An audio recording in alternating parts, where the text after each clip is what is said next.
Chapter 1158. Yuji deliberately showed a frightened look and retreated 2 steps back. She then looked down and kept silent while trembling with fear. She knew that Ki Kitagawa had broken away from Dragon Vanquisher Sage's control and knew more than him. But she wouldn't say it now.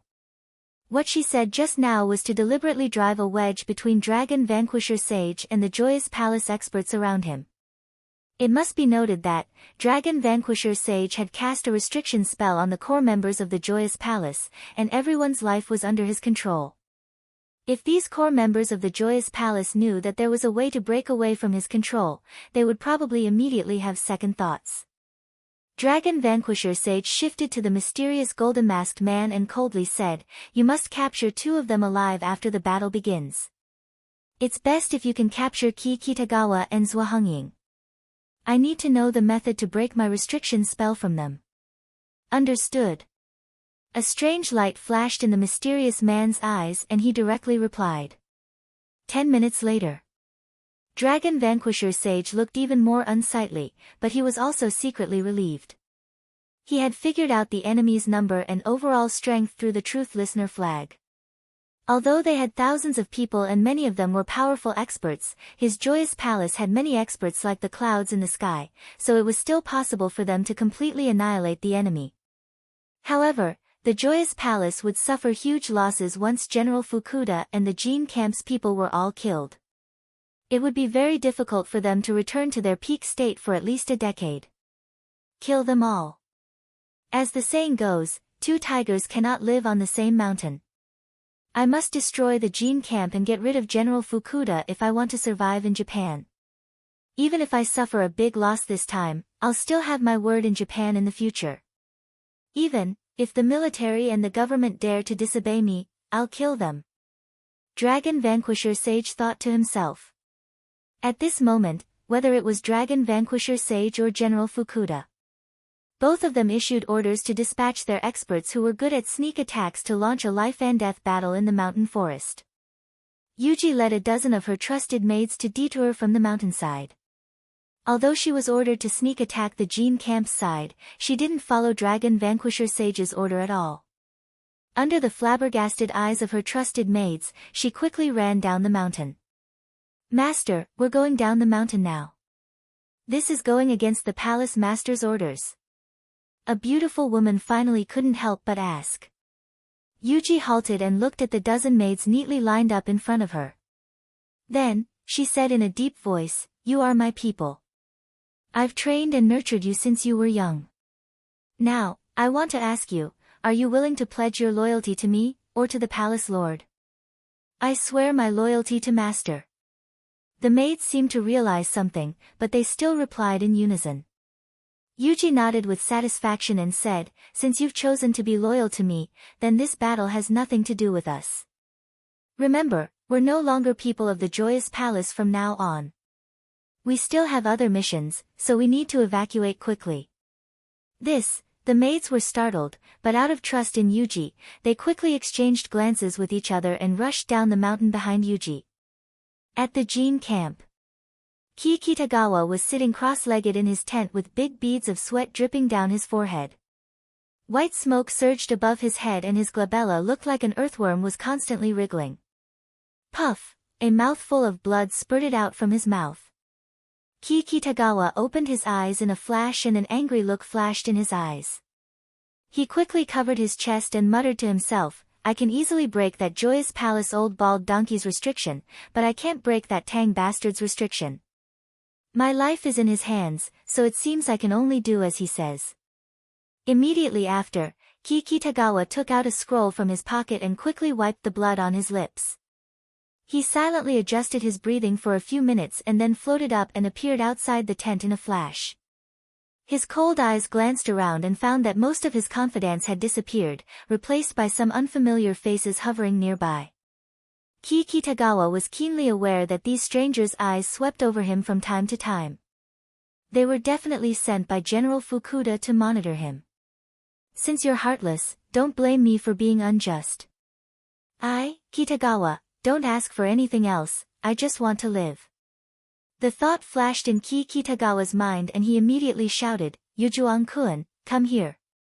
Not far away. A pale, hunchbacked middle-aged man quickly ran to Kitagawa. He knelt on one knee and said, "What's your order, Sir Kitagawa?" "What about General Fukuda?" asked Kitagawa in a deep voice. "I'm going to see him." The hunchbacked middle-aged man quickly said, "The Joyous Palace's bandits have begun to attack us. General Fukuda has led a large number of experts to rush over there. They should be fighting the Joyous Palace's people soon." Kitagawa's eyes lit up and he asked, "What about the blackguards?" The hunchbacked middle-aged man looked a bit worried as he said, "The blackguards were all taken away by General Fukuda. Except for me, the others have also gone to kill the enemy for the sake of the Jin camp's victory." Deep inside, Kitagawa hated Yujuan-kun. He knew why General Fukuda only left him with Yujuan-kun. It was because General Fukuda thought that Yujuan-kun was just a hunchback with low strength, so it didn't matter if he left him. As for the blackguards, they were his trusted subordinates. After taking all of them away, he could let his own people charge and break through the enemy lines. Even if all the blackguards died, General Fukuda wouldn't care too much. "Yujuan-kun, has your golden core Saraira been perfected?" The hunchbacked middle-aged man's expression slightly changed. He quickly glanced at the dozens of people around him and respectfully replied, "It was perfected 2 years ago." Kitagawa nodded in satisfaction. As he unsheathed the long saber on his back, his figure instantly dashed to the front of 2 genetic warriors a dozen meters away. The 2 genetic warriors didn't even have time to react and their heads were directly chopped off. "There's no need to hide anymore since it's perfected, Yujuan-kun. Kill them all and we'll leave immediately," shouted Kitagawa fiercely. The hunchbacked middle-aged man's figure flickered and appeared a dozen meters away in another direction like a wisp of smoke. Several knives were shot out in an instant and pierced the throats of 3 genetic warriors, directly tearing half of their necks. It was a massacre. The progress was extremely fast. In just 2 minutes, a total of 46 genetic warriors were killed by the 2 men. The hunchbacked middle-aged man wiped the blood off his scimitar and respectfully came to Kitagawa, asking, "What should we do next, Sir Kitagawa?" Kitagawa looked around. After making sure that there were no living people around, he coldly said, "General Fukuda has begun to distrust me, so there's no need for us to stay here anymore. He's heartless and I'm unjust, so the 2 of us are equally matched. It's a pity for my blackguards. I can only watch them being led to death by that old crook Fukuda, and I can't save them. Let's go. We'll leave this place and go down the mountain to carry out our mission elsewhere." "We still have another mission?" asked the hunchbacked middle-aged man in surprise. A hint of helplessness could be heard in Kitagawa's tone. He nodded and said, "There's actually another terrifying force in Japan, and it's definitely not worse than the Joyous Palace and the Jin camp. The battle between the Joyous Palace and the Jin camp was instigated by them. Hence, we must obey their orders if we want to survive." A horrified look could be seen on the hunchbacked middle-aged man's face. Never in his wildest dreams did he expect that there would be a 3rd cultivation force in Japan. He knew Kitagawa well since he had been following him for decades after all. Kitagawa, who had always been fearless, had a trace of helplessness and a bit of fear in his tone when he mentioned that force, which shocked him inwardly. At the summit of Mount Gazing, Tan Shio quietly stood at the top of the pine tree, watching the Joyous Palace's members and the Jin camp's warriors appearing on both sides. He was wearing an invisibility charm and had completely converged his aura. Even his pores were closed and there was no exchange of aura. Hence, neither the Joyous Palace's people nor the Jin camp's people could detect his existence. Kill! Thousands of experts launched a crazy battle on Mount Gazing. The scene was far more tragic than ordinary people could imagine. Buzz, buzz, buzz, 3 divine senses came from 3 different directions and quickly transmitted towards the island nation of Mount Watanabe. In just a few breaths of time, the battle on Mount Watanabe was clearly seen by the super experts from the other countries. Country. In a courtyard in San Francisco, the figure of an old man shrouded in black mist was faintly discernible.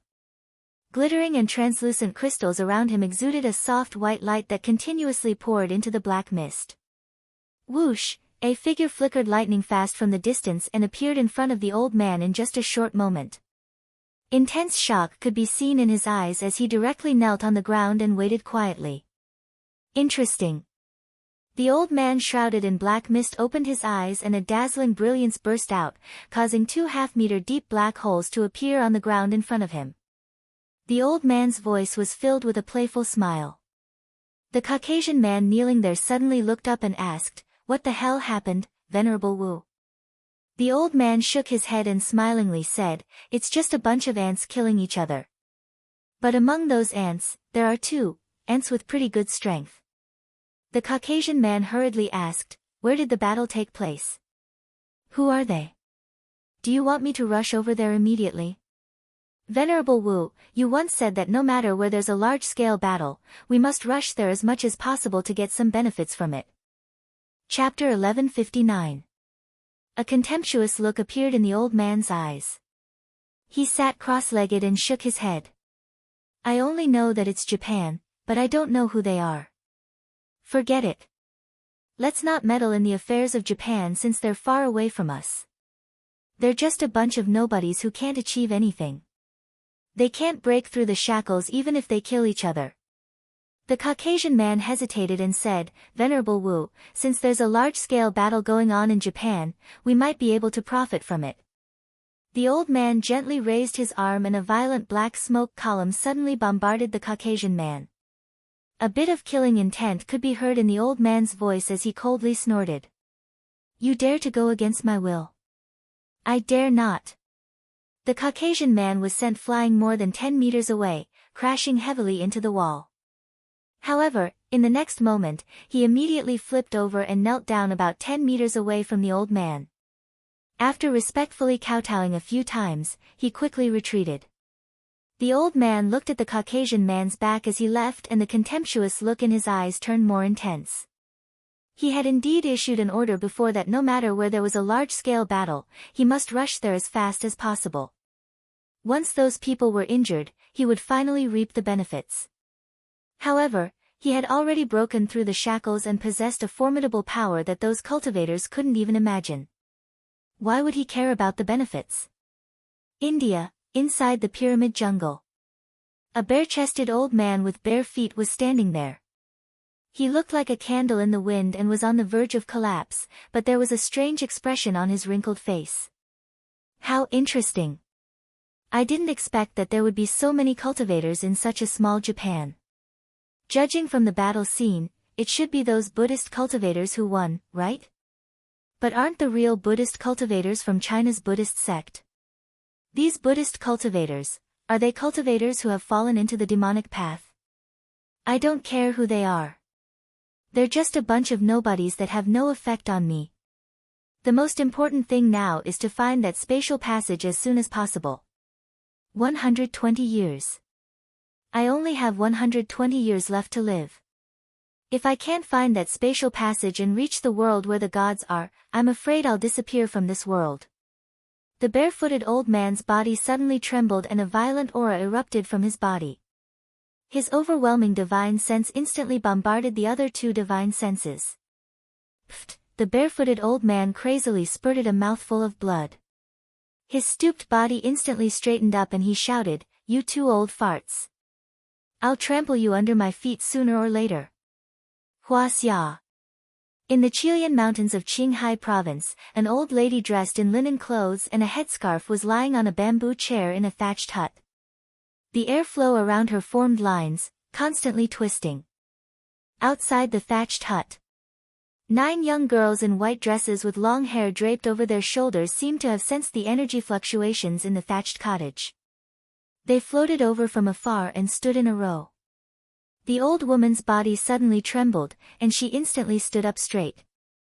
As she opened her arms, her skinny fingers turned into dragon claws, and an ear-piercing voice came from her mouth, "This old woman is protecting China. Even if all the living beings in that tiny island country are slaughtered, it has nothing to do with this old woman. If you 2 old farts are interested, feel free to go there and mess around." 13 years later, I'll be waiting for you at the Arctic glacier. Her words. Whether it was the old man shrouded in black mist in M country or the old man under the pyramid, both of them could hear her words clearly. In an instant, the two divine senses retracted like a tide. The old woman floated out of the thatched cottage and looked up at the direction of Japan. A smile outlined on the corner of her mouth and she muttered, "It's a pity that you're still too young. You may be talented and your cultivation speed is incomparable to ordinary people, but I'm afraid it'll be difficult for you to break through to the crossing tribulation stage 13 years later. But since you're willing to toss and turn, then do as you please." After a while, she retracted her divine sense and looked at the 9 women standing in front of her. A smile appeared on her old face and she slowly said, "Children, since you were born, I've been peeking at your fate from the heavenly mystery. Although I can't see through your past, I'm sure you're fated to meet him. Now that he has made some achievements, it's time for you to leave." Grandma. The 9 white-robed girls knelt down one after another. Their bright black eyes were full of reluctance. Crystal tears flowed down from their eyes and slid down their beautiful faces. "Fate comes and goes, and karma comes and goes in dreams," said the old woman calmly. "I don't know your fate, nor can I break your sea of knowledge to peek at the world shrouded in darkness. So you need to find it yourself. Go." The white-robed girl in the middle raised her arm to wipe the tears on her face and respectfully asked, "Where are we going to find him, Grandma?" The old woman shook her head and said, "I can't calculate his fate and can't control the trajectory of his fate.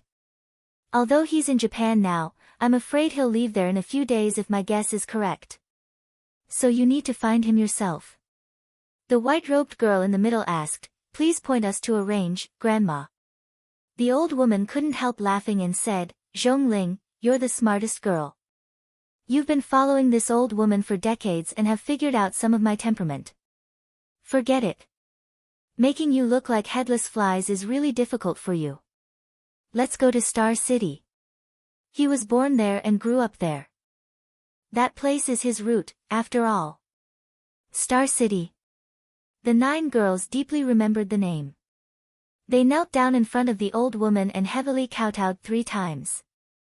"We're leaving, Grandma," the 9 girls said in unison. Their faces were filled with reluctance and sadness as they flew toward the south. The direction they were heading toward was the southern side of Chilean Mountain, where there was a small county called Chilean County. Japan. Gazing at the peak of the mountain, Tan Shio stood on the pine tree, his heart tightened. Just a moment ago, he sensed 3 powerful divine senses. He could even judge the direction from which these 3 divine senses were transmitted. They were definitely not from Japan, but from a distant country. It's not Ji Chimei. It's not Gu Yen, either. Tang Xiu was very familiar with these 2 people's spiritual senses, so he was clear about one thing. Aside from Gu Yen, and Ji Chimei, these 2 super powerhouses, there were still 3 other terrifying figures on Earth. Their cultivation was likely far beyond the spirit formation stage. Who are they? Tan Xiu originally planned to display his skills and began to crazily collect cultivation resources on Earth. Not only would he become stronger, but he would also be able to strengthen his tens of thousands of subordinates. But the appearance of the 3 divine senses made him change his mind in an instant. He had to keep a low profile and endure patiently. He must not easily expose himself before he figured out who the 3 divine senses belonged to. Otherwise, it would be very troublesome. The slaughter on the mountain became even more bloody and cruel. But Tan Xiu didn't have the mood to pay attention to it now. He was eager to figure out where the 3 divine senses came from and who they came from. Therefore, he looked at the fight around him. His figure fell down along with a lightning-like blade light, splitting the pine tree into 2 and falling at the foot of the tree. Time fleeted by. For 3 whole hours, the highest peak of the gazing mountain was brutally destroyed by the Joyous Palace and the Jean Camp's forces. Thousands of people were slaughtering each other. Almost every second, there would be someone dying. Fresh blood dyed the mountain peak red. Kill them. Dragon Vanquisher Sage's eyes were nearly bloodshot.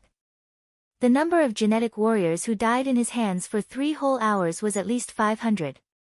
More than half of the dozens of cultivation experts were seriously injured by him. He had fought with General Fukuda more than a dozen times in the past 3 hours. He only managed to gain the upper hand each time, inflicting some injuries on General Fukuda, but he couldn't kill him. Suddenly, he saw General Fukuda lunging at him again, crazily brandishing his spear and dashing to his front in the blink of an eye. "You're courting death, Fukuda." Dragon Vanquisher Sage furiously roared and instantly blasted the Buddhist staff in his hand. In the blink of an eye, the staff had clashed hundreds of times with the spear. The moment he suppressed General Fukuda, a spot of light suddenly appeared in his eyes. In 1/100th of a second, this spot of light continued to expand until it finally formed the tip of a long sword. Damn it! Dragon Vanquisher Sage's complexion drastically changed. After he narrowly dodged the sudden attack of the longsword, General Fukuda's spear hit his back and tore a bloody wound. The moment he erupted, the owner of the longsword followed him like a shadow and instantly appeared behind him on the left. Puff! The longsword pierced Dragon Vanquisher Sage's left arm, but several silver needles shot out from Dragon Vanquisher Sage's fingers and hit the middle-aged man. He was blinded. A silver needle pierced his throat. The moment the middle-aged man screamed and retreated, Dragon Vanquisher Sage endured the pain from his wound and fiercely bombarded the man's chest with his Buddhist staff. The man's sternum caved in and blood crazily sprayed out from his mouth as he was sent flying upside down and heavily hit the ground. Damn it! General Fukuda flew into a rage. He grabbed a tube of blue genetic agent, pulled out the cork, and poured it into his mouth. Roar! In just a dozen seconds, General Fukuda's body soared. His height was originally about 1.85 meters, but now he was more than 1.9 meters. The muscles on his body were especially noticeable. Originally, he looked a little thin, but now, he looked exceptionally burly. Crazed Demon Spear. The spear in General Fukuda's hand was instantly thrown away. The overlapping spear shadows looked very chaotic, but they tightly sealed the surrounding space. Chapter 1160. Dragon Vanquisher Sage's murderous aura seemed to have materialized. He looked like a demonic monk who just crawled out of hell. As he took out a small drum, the drumming sounds instantly turned into energy waves that quickly spread in all directions. The space where the spear's shadows were located became chaotic and countless wind currents kept rampaging, causing General Fukuda's attack power to plummet. Kill him! Dragon Vanquisher Sage opened his mouth and spat out a glittering golden core relic that struck General Fukuda's chest lightning fast. Cracks appeared on the golden core relic and its luster dimmed in an instant. General Fukuda coughed out a mouthful of blood and was sent flying backward. However, Dragon Vanquisher Sage also paid an extremely painful price at this moment. Although the power of the overlapping spear shadows was greatly reduced, the spear shadows still bombarded his body, causing blood to spurt out and turn him into a bloody man in the blink of an eye. Explode! The small drum in Dragon Vanquisher Sage's hand instantly chased after General Fukuda and exploded a few meters away from him. The terrifying explosion wave caused the world to collapse and the huge energy vortex twisted General Fukuda's body into a bloody mist. Puff, cough, cough, Dragon Vanquisher Sage's body was sent flying backward 100 meters and slammed on the mountain wall. At this moment, several experts comparable to Golden Core stage experts quickly appeared beside Dragon Vanquisher Sage.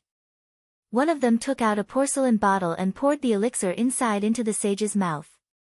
Only then did the sage's chaotic aura barely calm down a little. Kill! Kill them mercilessly.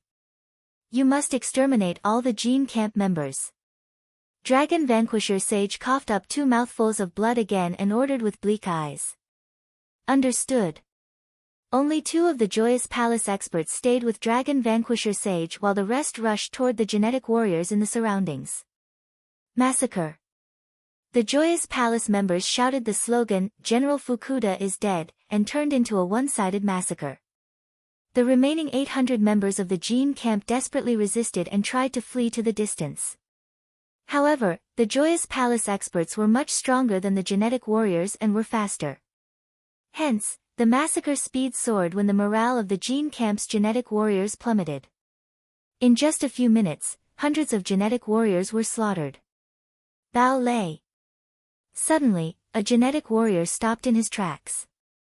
With a resolute expression, he tore open his coat and took out a fist-sized black metal ball from his waist. Bao Lei. Bao Lei. Bao Lei. There were a total of 18 people. All of them stopped and shouted.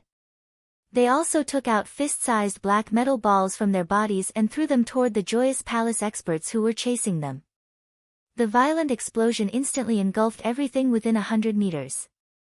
These 18 people paid the price with their lives and used the most terrifying killing weapons of the Gene Camp to bury more than 100 people of the Joyous Palace who were chasing them. Only those experts whose cultivation was comparable to the gold core stage were barely able to survive. However, the injuries on their bodies were extremely serious. At the peak of the mountain, Tan Xiu sprinted out from under the half of the green pine tree. The originally 10-meter tall green pine tree was now only half a meter tall.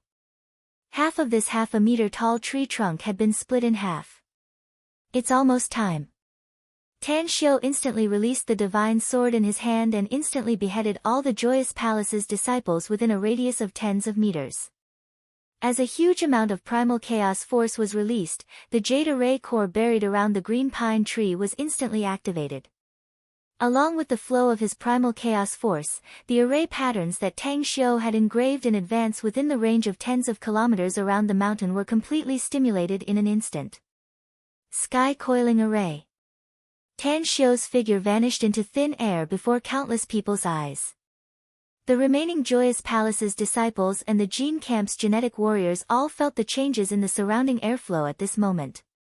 Halfway up the mountain, Dragon Vanquisher Sage's complexion drastically changed all of a sudden. He could sense the changes in the airflow in the surroundings. The seriously injured him instantly jumped up and shouted, "All Joyous Palace disciples, heed my order. Everyone, stop chasing the enemy and come to me immediately." What? All the Joyous Palace's disciples within a radius of a few kilometers looked at Dragon Vanquisher Sage's direction in disbelief. Never in their wildest dreams did they expect that the Palace Master would issue such an order at this time when all the Gene Camp's enemies were about to be wiped out. Why? The same thought popped up in everyone's mind. After quickly exchanging glances with their companions around them, they finally chose to obey the order and passed on Dragon Vanquisher Sage's order to the surroundings. Then, they quickly rushed toward his direction.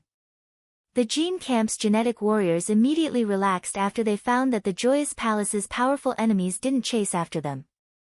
General Fukuda was dead and they didn't want to continue fighting. The right choice at this time was to preserve their lives. Bam, bam, bam, just as they were about to dash to the foot of the mountain, they suddenly hit a layer of energy wall. Layers of ripples surged on the transparent energy shield. The remaining 400 Gene Camp's warriors were completely shocked. They had never encountered such a strange situation, nor did they know the existence of an array. Halfway up the mountain, Yukime was shocked. Her eyes wandered around for a while before she quickly came to Dragon Vanquisher Sage's side and hurriedly said, "Someone must have arranged an array here, Palace Master. We're now trapped inside." With a solemn expression, Dragon Vanquisher Sage nodded and said, "That's right. Someone has arranged an array here before we came. But I'm sure that it's not General Fukuda or the Gene Camp who arranged this array. It's because General Fukuda is dead and the Gene Camp's genetic warriors don't have such an ability." "Who exactly is it, Palace Master?" asked Yukime hurriedly. "The Gene Camp is our only enemy." Dragon Vanquisher Sage forced himself to calm down. Thoughts flashed in his mind and he rejected all the possible targets. Suddenly, Dragon Vanquisher Sage turned his head to look around and shouted, "Where's Yuji? I haven't seen her since the battle began, Palace Master." Yukime shook her head. "You," Dragon Vanquisher Sage sternly shouted, "I once issued an order to capture Kawako, the Yamamoto family's patriarch. Who carried out the mission?" Was it Yuji? That's right. It was Yuji herself. Yukime nodded. But then we got into a fight with the Jean Camp's people, so we neglected this matter. Damn it. I remember now. Those people who escaped said that the power behind Kawako should be Chinese cultivators. Could it be that the person who arranged this array is also a Chinese cultivator? Slap! Dragon Vanquisher Sage fiercely slapped Xue Jiayi's face, sending her flying back a dozen meters. Then, he dashed to her in an instant, grabbed her clothes and shouted, "Why didn't you report to me about the appearance of a Chinese cultivator?" Yukime covered her cheek and hurriedly said, "Palace Master, I thought they were just some small fries and didn't need to report to you at all. Furthermore, we're facing enemies from the Jean Camp, so I plan to wait until we get rid of General Fukuda and the Jean Camp's genetic warriors in the pasture before reporting to you and teaching Kawako and the people behind her a lesson." Idiot! Dragon Vanquisher Sage cursed. Others might not know how powerful Chinese cultivators were, but he knew it like the back of his hand. If the Buddhist sect and the Tao cultivation sect were to be compared, he wouldn't hesitate to say that the Tao cultivation sect was more powerful. Why? It was because China only had one Buddhist sect, but there were more than one Tao cultivation sect. There were even some Tao cultivation clans and rogue cultivators. The number was so many that he didn't know the exact number. Ba! A voice as loud as a bell came from afar. 18 figures flickered and quickly appeared in the sight of the Joyous Palace's disciples. Dragon Vanquisher Sage's pupils shrunk and disbelief filled his eyes. Although the Joyous Palace's disciples were also Buddhist cultivators, they would never say such a thing. Surrounded by more than a dozen Joyous Palace's higher-ups, Dragon Vanquisher Sage appeared in front of the 18 Buddhist eminent monks. The corner of his mouth couldn't help but twitch a few times and fear could be seen on his face. Blackface Buddha. Jade Buddha. Dragon Vanquisher Sage knew the 18 people in front of him and remembered each and every one of them very clearly. These 18 people were born in the same era as him and used to be his competitors. It was just that he didn't expect that he would see 18 of them in Japan at the same time. Blackface Buddha grabbed the exorcism wand and coldly stared at Dragon Vanquisher Sage. Then, he shouted in a deep voice, "This penniless monk is very surprised that the Joyous Palace appeared in Japan. I was wondering what kind of powerful person could escape the pursuit. Little did I expect that you didn't die, Dragon Vanquisher Sage, and are still doing well in Japan. Today, this penniless monk will still clean up the Buddhist sect and kill you, you evil remnant." Dragon Vanquisher Sage took half a step back and angrily roared, "Blackface Buddha, you killed 9 of my martial brothers and 4 of my martial uncles. You even made me struggle for several months with serious injuries. Is the catastrophe and punishment for my joyous sect not enough?" "The cultivation art you practice is correct," said Blackface Buddha coldly. "Joyous Buddha, great freedom. You can form a partnership and dual cultivate with a woman. However, the Joyful Clan's scoundrels actually pillaged and committed all sorts of evil deeds in order to become more powerful. My Buddhist sect's reputation has been ruined because of you. We've been living in seclusion in the depths of the mountains for decades and rarely contacted the outside world. This sin and shame must be washed away with the blood of all of you. Today, you and everyone from the Joyous Palace must die. You must pay a painful price." Chapter 1161. Dragon Vanquisher Sage angrily shouted, "We've already paid a terrible price back then. Nearly all the Joyous Sect's disciples were killed. After I escaped, I didn't even dare to return to Huaxia, I didn't dare to take even half a step into that land. All these years, I've never harmed a single Huaxia citizen. Isn't that not enough?" Blackface Buddha, Jade Buddha, and the others looked at each other with thoughtful expressions. None of them were people who killed indiscriminately. Even though Blackface Buddha was the Buddhist sect's law enforcement hall master, even though he had killed countless people in the past, he had Buddha in his heart, and he advocated for Buddha's benevolence. Regardless of whether it was a Taoist or a Buddhist cultivator, killing was only a way to resolve the danger. What they cared about was the lives of the people of Huaxia. As for the people of the island, although they also cherish their lives, they do not cherish it very much. In the past. In that turbulent dark age, every single one of them had walked out of the mountain gate and launched a frenzied massacre against the invaders of the island countries. Therefore, they were very disgusted with this race. Dragon Vanquisher Sage was also aware of this matter because they understood their true nature. Because of that, the Blackface Buddha, Jade Buddha, and the others hesitated. Swish, a figure shot over from the distance like a bolt of lightning. When he appeared before the 18 senior monks of the Blackface Buddha sect, the 18 senior monks all bowed respectfully. Dragon Vanquisher Sage was dumbfounded. He knew the identity of Blackface Buddha and the others, but he couldn't figure out why they would bow to a young man despite being hundreds of years old. Moreover, their expressions were so respectful towards that young man. Who was he? What qualifications did he have to make the 18 eminent monks of the Buddhist sect so respectful to him? With hands behind his back, Tan Xiu smiled and nodded at Blackface Buddha and the others. Then, he slowly turned around to look at Dragon Vanquisher Sage and smilingly said, "Joyous Palace, Dragon Vanquisher Sage. Am I right?" "It's me." Dragon Vanquisher Sage's face turned solemn. "I think you should have guessed by now that I'm the one who arranged the Feng Shui Grand Array here." Tan Xiu chuckled. "You should have guessed that I'm the master behind Kawako Yamamoto." "That's right." Dragon Vanquisher Sage nodded. "I even guessed that you must have done a lot of things in the fight between the Joyous Palace and the Jin camp. It can be said that General Fukuda and I have been tricked by you, right?" Tan Xiu nodded and said, "I admit that I'm the main reason why both of you have developed into this situation." "Why?" Dragon Vanquisher Sage suppressed the anger in his heart and asked in a deep voice. Tan Xiu smiled faintly and said, "Why?" "Of course, it's so that my people can completely control the entire island. Whether it's your Joyous Palace or the Jin camp, both are beyond my expectations. With you in Japan, it will be very difficult for Kawako to control the entire country in a short time." Dragon Vanquisher Sage looked at Tan Xiu incredulously and blankly said, "You're a Chinese cultivator, yet you actually came to Japan to snatch my territory?" You. Tan Xiu sneered and said, "The cultivation resources on Earth are very limited. Be it the island nation or any other place in the world, as long as there are cultivation resources, I want to take them for myself.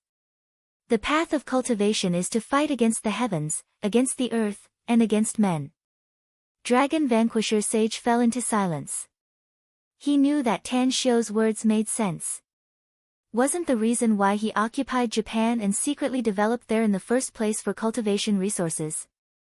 Tan Xiu slowly turned around and looked at Blackface Buddha and Jade Buddha, asking, "Two masters, I just noticed a hesitant look on your faces. Is it because the persistence in your heart has loosened?" Blackface Buddha and Jade Buddha exchanged glances. Then, Jade Buddha shook his head with a bitter smile and sighed. "It's indeed a bit loosened. Dragon Vanquisher Sage is a remnant of my Buddhist sect and has committed a heinous crime. But he has never stepped into China all these years, nor has he harmed any Chinese people. Likewise, he has never brought harm to my Buddhist sect. So." Tan Xiu raised his hand to interrupt him and nodded. As the saying goes, lay down the butcher's knife and become a Buddha on the spot. I agree with this saying of the Buddhists. He has already paid the price for his past grievances. Can you spare his life if he's willing to lay down the butcher's knife now?" This, Blackface Buddha and Jade Buddha exchanged dismayed glances with hesitation on their faces. Dragon Vanquisher Sage's eyes lit up and he cupped his fists toward Tan Xiu. "How should I address you, mister?" "I'm Tan Xiu," answered Tan Xiu. Having said that, Tan Xiu took out a half-pack of cigarettes from his interspatial ring and lit one up. After taking 2 deep puffs, he slowly said, "Dragon Vanquisher Sage, you should be aware of the consequences of my Taoist and Buddhist sects joining hands this time. The Feng Shui array I've arranged here absorbs the world's spiritual energy, the spiritual force of the earth veins, blood as the medium, and souls as the divine guide to eventually form a super-killing array. Even if the masters don't appear, I can still kill everyone in this array with my own power. But you can live if I come forward to protect you. You just need to give up resisting and lay down the butcher's knife. Blackface Buddha suddenly interjected, it's not impossible to spare his life, Sect Master Tang, but the joyous palace must be removed. We will never allow our Buddhist sect's cultivation art to be spread out. Further, he can be pardoned from death, but he can't escape punishment. He must return to the Buddhist sect with us and accept 100 years of imprisonment as punishment. Dragon Vanquisher Sage fell into silence and struggled inwardly. How should he choose? He had wanted to take revenge countless times in the past few years, but it was really difficult for him to surrender without a fight. Yet, was there anyone from the Buddhist sect in the vicinity under such circumstances? There was also this Tan Xiu. Although the feng shui array he arranged was powerful, he believed that he still had the ability to protect himself. However, Blackface Buddha just addressed him as Sect Master Tang, meaning that he was the sect master of a Taoist cultivation sect. How many experts from the cultivation world were here or in the vicinity? Suddenly, a glint flashed in Dragon Vanquisher Sage's eyes and he said in a deep voice, you want me to surrender without a fight and face the wall in the Buddhist sect for 100 years? That's not a problem. But I have a request. If you can agree to it, I'll immediately make everyone give up resisting. Dragon Vanquisher Sage, you still want to make a request? Blackface Buddha angrily shouted.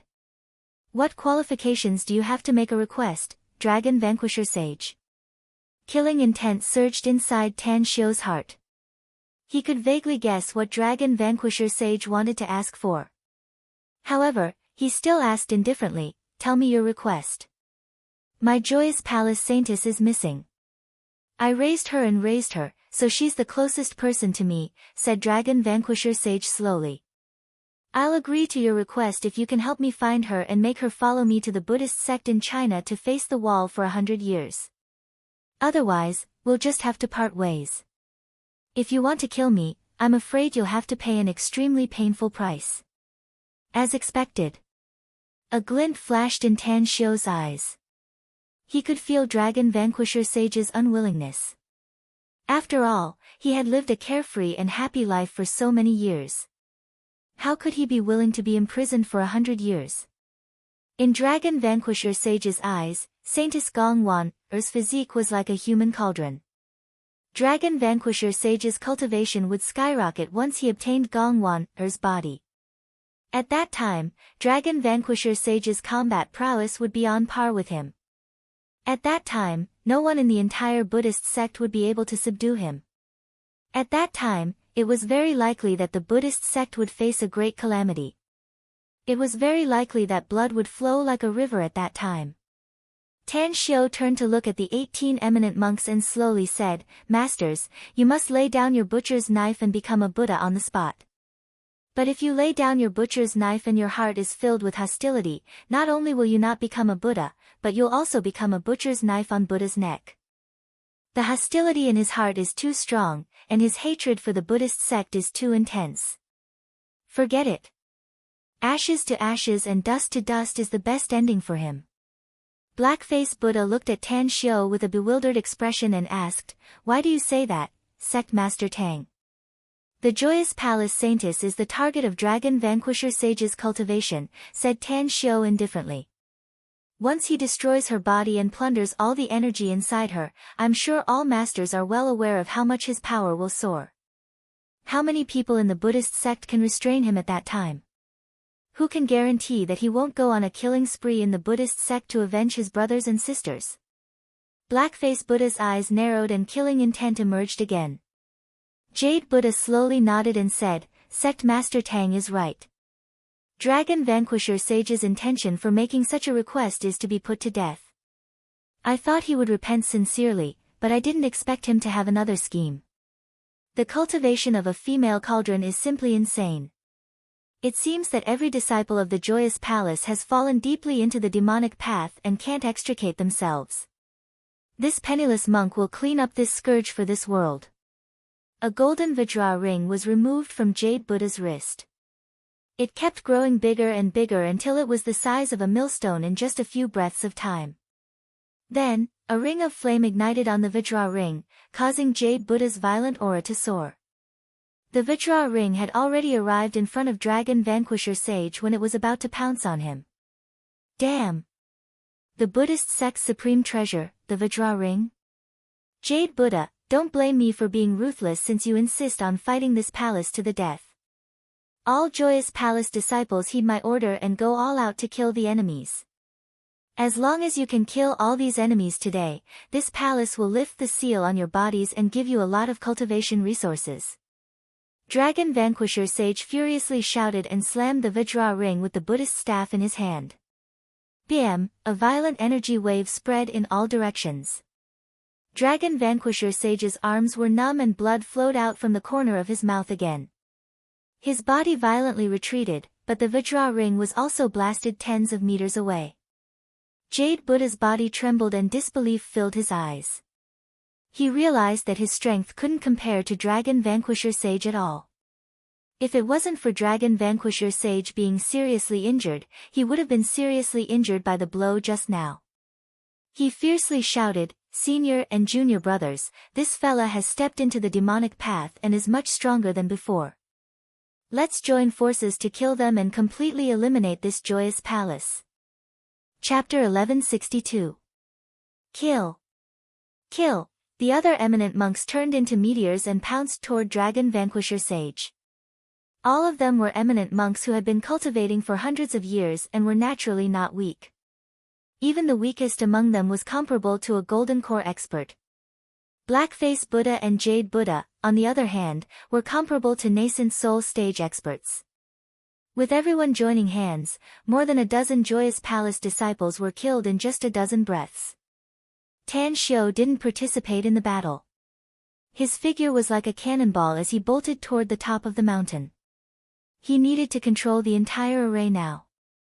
If Dragon Vanquisher Sage and the others had risked their lives to attack just now, they might have had a chance to escape without his support. But now, it was too late. At the eye of the array, Tan Xiao narrowed his eyes. Through the array, he saw hundreds of Jin Camp warriors bombarding the array's energy shield in every possible way, trying to break the array and escape from this world. Then I'll kill you first. A cold glint flashed in Tang Xiu's eyes. After completely activating the array, the entire gazing piercing mountain was covered in dark clouds, lightning flashed, and thunder rumbled. Lightning bolts broke free from the thick dark clouds and bombarded hundreds of genetic warriors. At the same time, strong corrosive raindrops fell from the sky. Arg, damn it! What the hell is this? Hundreds of genetic warriors were caught off guard and could only watch helplessly as the lightning bolts pierced their chests and penetrated their companions' heads. Dozens of powerful experts who were comparable to Golden Core stage experts barely managed to avoid the lightning bombardment, but the raindrops still fell on their bodies. Caught off guard, the intense corrosive pain made them lose their minds and more than a dozen of them were killed by the bombardment of lightning bolts. Halfway up the mountain, all the Joyous Palace members' complexion drastically changed. Looking at the doomsday-like environment in front of them, they felt chills running down their spines and most of their fighting spirit was extinguished. Dragon Vanquisher Sage was under the joint attack of 4 eminent monks, especially Blackface Buddha and Jade Buddha. Each time, he was in danger and his internal injuries worsened as the battle went on. As the bolts of lightning struck down from the surroundings, even though they affected the experts of the Buddhist sect, they affected him even more. Black-faced Buddha, Jade Buddha, you damned bastards. If this palace wasn't seriously injured, do you think clowns like you would be able to oppose me? What bullshit eminent monks. They were just a bunch of despicable and shameless people who took advantage of others when they were down. If you have the ability, then let me recuperate. At that time, I will be able to kill all 18 of you bastards by myself. Blackface Buddha, Jade Buddha, and the others' killing intent intensified and they no longer answered Dragon Vanquisher Sage's question. They kept casting all kinds of Buddhist arts and divine abilities, causing more and more damage to Dragon Vanquisher Sage. Xiao. Tan Xiao, who had completely activated the array, returned to this place once again. His figure kept flashing like a ghost. It was a piece of cake for him to kill Joyous Palace's disciples with his strength at the spirit formation stage. As the corpses fell to the ground, Tan Xiu's figure kept appearing in various areas. 2 minutes later, Tan Xiu stabbed a Joyous sect expert with a dagger and pushed the corpse toward Dragon Vanquisher Sage's direction. When he was tens of meters away from Dragon Vanquisher Sage, Tan Xiu kicked the corpse's chest and chased after it. Huh! Dragon Vanquisher Sage looked at his subordinate who was sent flying backward. Not only was there no worry on his face, but he also looked ecstatic instead. He blasted away Blackface Buddha, Jade Buddha, and the others with all his might and instantly appeared next to that subordinate. He wanted to escape and leave this place. As long as he recuperated from his injuries, he would look for these bald donkeys to settle the score. Puff! The divine sword split the corpse into 2 halves, and Dragon Vanquisher Sage's remaining arm was also cut off by the divine sword. At the same time, the wind currents turned into ropes and instantly bound Dragon Vanquisher Sage's legs. The moment his complexion drastically changed, the divine sword pierced his chest. Buzz! The golden core relic flew out of Dragon Vanquisher Sage's chest. Along with a furious roar, it quickly shot into the distance. A chilling glint flashed in Tan Xiu's eyes. He cast a thunder art and a lightning bolt as thick as a bucket came crashing down from the sky. It accurately bombarded the golden core Sarira, directly engulfing it and completely destroying it. Whoosh! Whoosh! Blackface Buddha and Jade Buddha quickly appeared in front of Tan Xiu with a respectful look on their faces. They joined their palms together and said, "Thank you for your trouble, Sect Master Tang. I didn't expect that Dragon Vanquisher Sage's strength would have increased to this extent after not seeing him for decades. If he hadn't been seriously injured before, the 4 of us wouldn't have been his match even if we joined hands." That's right. Falling into the demonic path can indeed greatly increase one's cultivation. Dragon Vanquisher Sage has been wantonly in Japan all these years and I'm afraid he has defiled a lot of women. It's good for his cultivation, but his Buddhist heart has been completely shattered. Now that he's dead, it can be said that the ashes have returned to the dust and the evil karma has reaped its rewards. The most terrifying thing in the world is the human heart. Tan Xiu nodded. If there's kindness in the heart, then you can become a Buddha after laying down the butcher's knife. But if there's no kindness in the heart, then it'll be a boundless hell. Just like what we often say, knowing one's mistakes and being able to mend them is the greatest. Since he knows his mistake and has no intention to repent, then we can only get rid of him to avoid future troubles. Having said that, Tan Xiu glanced around and sighed. Thousands of lives are going to be buried here. Even if I can't bear it, they're all people plagued with evil karma, so I can only free them. Sect Master Tang has a kind heart, said Blackface Buddha in a deep voice. But you're right. Whether they're from the Joyous Palace or those genetic warriors, each and every one of them has a very thick killing aura, enough to prove that they have killed a lot of people. Those who kill will always be killed. I don't think it's a pity for them to die. On the contrary, I think they deserved it. Buddha once said that killing an evil person is equal to saving countless good people. Although Buddhism and Taoism are divided into 2 branches, the myriad great Taoists still lead to the same destination. Tan Xiu nodded. Let's kill them all, masters. Kill. Blackface Buddha and Jade Buddha nodded and their figures darted to the surroundings. Blades flashed and swords flashed as blood rained down. Tan Xiu's heart had long been tempered to be as firm as iron and stone, and he didn't show any mercy when it came to killing people. Among the people from the Joyous Palace and the Jin camp, only Dragon Vanquisher Sage and General Fukuda had the same strength as him. Now that the 2 of them were dead, Tan Xiu's killing spree was particularly crazy. Half an hour passed. 4 of the 18 eminent monks of the Buddhist sect died in the mountain forest, while the rest were injured, with 2 of them suffering serious injuries. If it wasn't for Tan Xiu's timely delivery of holy healing medicine, they would have likely died. Blackface Buddha and Jade Buddha might be powerful, but the number of enemies was just too many. When the last enemy was slaughtered, their Buddhist power had been exhausted and they were riddled with scars. Take the medicine. Tan Shio finally took a jade bottle and came to Blackface Buddha and Jade Buddha. After handing it to them, he said, "Your injuries are not serious, but it's better to recover as soon as possible. We're now in Japan, and no one knows if there are any dangers there. The sooner we restore our strength to the peak, the better we can prevent any crisis." Blackface Buddha and Jade Buddha looked at Tan Shio speechlessly. They didn't even try to be modest, yet Tan Shio blurted out such a long string of words. However, the two of them felt warm inside. They gave Tan Shio a grateful look, took the jade bottle, and quickly took the holy healing medicine. They didn't know that Tan Shio had been worrying about something else. Although the three huge intents he sensed before all came from afar, who could guarantee that they wouldn't interfere in the fight in Japan? In case they sent people here, it would be inevitable that a dispute would break out. Soon after, everyone left the gazing mountain and split into two groups, rushing toward the Joyous Palace and the Jin camp. The 14 eminent monks rushed to the Jin camp since they learned in advance that the Joyous Palace was protected by a very strong array, leaving the Joyous Palace's side to Tan Shio. However, when Tan Shio arrived at the Joyous Palace, he found that all the Joyous Palace's members on the island had been killed and Mo and his men had occupied the Joyous Palace. "It's a big harvest, Sect Master." With an excited look on his rough face, Mo came to greet him as fast as he could. Tan Shio raised his brows and asked, "What harvest?" "You'll know after you come with me, Sect Master," said Mo. The Joyous Palace has been in Japan for decades, so their collection is simply terrifying. Let alone those precious herbs and various cultivation materials, just the gold and silver alone is shocking enough.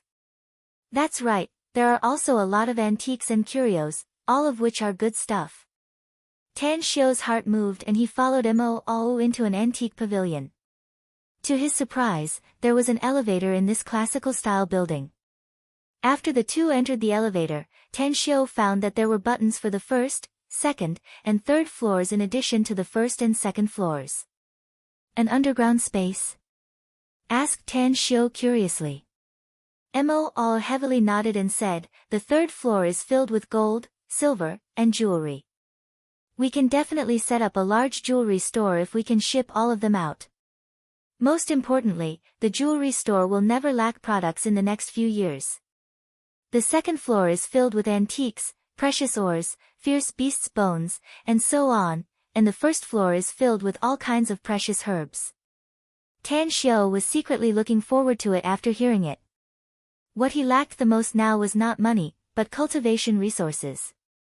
After all, the Tang sect had hundreds of members, and the child legion they trained was a terrifying machine that consumed cultivation resources.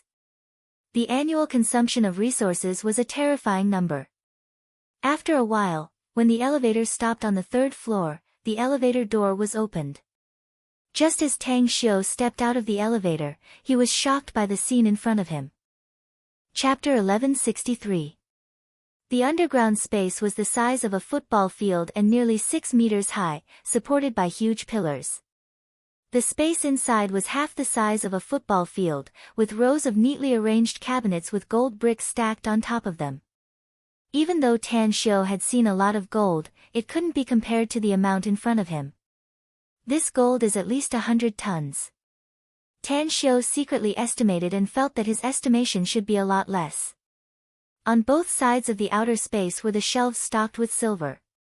The number of fist-sized silver ingots was roughly estimated by Tan Shio, and he felt that it was no less than gold. Most importantly, there were a lot of beautifully carved silverware inside. On the other side were a lot of gold, silver, and jewelry. Tan Shio released his spiritual sense and was shocked by the number of diamonds he found. Looking at Tan Shio's dull expression, proudly said, "Sect Master, you're scared, aren't you? I was also shocked when we first entered this place. Possessing so much wealth is definitely enough to rival a country. I really don't know where the Joyous Palace Master got so much wealth." "That's right." Tan Shio took a deep breath and turned to look at Mo, asking, "Can you tell me what's the fastest way to make money in the world?" "Opening a bank?" asked after thinking for a while. Tan Shio rolled his eyes and was about to speak when he suddenly heard the elevator door open and Yuji's voice came over. The fastest way to make money in the world is naturally to be a bandit.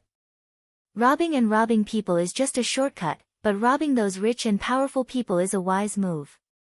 The Joyous Palace has existed for decades and has robbed dozens of rich and powerful people in Japan. It has established a huge number of companies in Japan, with more than 30 listed companies. It's a pity that there's no way to get the money in Dragon Vanquisher Sage's bank account, else boss could have become one of the world's top super rich people.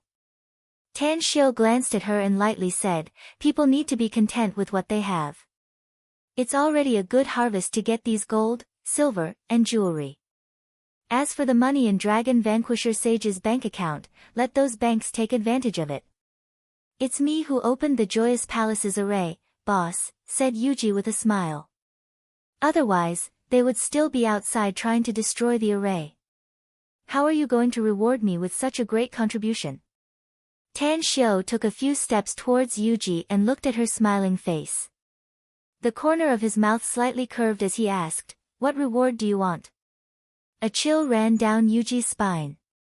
She hurriedly lowered her head and said, this subordinate was just joking. I won't dare to object even if boss doesn't reward me with anything. Humph. Tan Shio snorted coldly and lightly said, smart people never ask for rewards. I'll naturally reward them according to their merits if they do a good job. Since you've already spoken, I can tell you that the reward you're about to receive is a medicinal pill. With that, Tan Shio took out 2 bottles of pills from his space ring and threw them to Yuji. These pills can make your cultivation take another step forward. Yuji's face lit up, and she hurriedly thanked, thank you, boss. Tan Shio turned around and walked inside. When he released his divine sense just now, he discovered that there were a few pieces of gold that were somewhat unusual. He guessed that there was a high possibility that these pieces of gold contained gold essence. Mo All walked to Yuji's side and glanced at Tan Shio's back as he walked away. He retracted his gaze and gently patted Yuji's shoulder, lowering his voice and saying, today is a lesson for you. I hope you'll be smarter in the future. Finished. Mo All chased after Tan Shio. Yuji was taken aback, and a confused look appeared in her eyes. She had already received a reward, so how could it be a lesson? After thinking about it, she quickened her pace and asked in a low voice after catching up with Mo All, what do you mean? Mo All let out a faint smile and spoke in a voice that only the two of them could hear, you're not an official disciple of the Tang sect yet, so you naturally don't know what the boss will reward you based on your merits. Since you've made a great contribution this time, I can reveal a little to you. With your contribution this time, if you didn't take the initiative to ask the boss for more, I'm afraid that the amount you got would be 10 times more than what you got now. More than 10 times? Yuji's pupils shrunk and disbelief filled her eyes. There's a saying in Huaxia that you learn from your mistakes. Mo All sneered. I hope you can keep this lesson in mind. Yuji's expression kept changing, and deep regret finally appeared on her face. That was 10 times more than the amount of pills. If she could get so many pills, wouldn't she be able to improve her cultivation and become more powerful in a short time? Suddenly, she seemed to recall something and caught up with Mo All again, asking in a low voice, are there many opportunities to render meritorious deeds in the Tang sect? Sect Master said that Earth is a peaceful world. Mo All shook his head and said, although there are some killings, it can't be compared with other places. Therefore, some disciples of the Tang sect will have to wait for a long time to render meritorious deeds. However, you don't need to worry about it.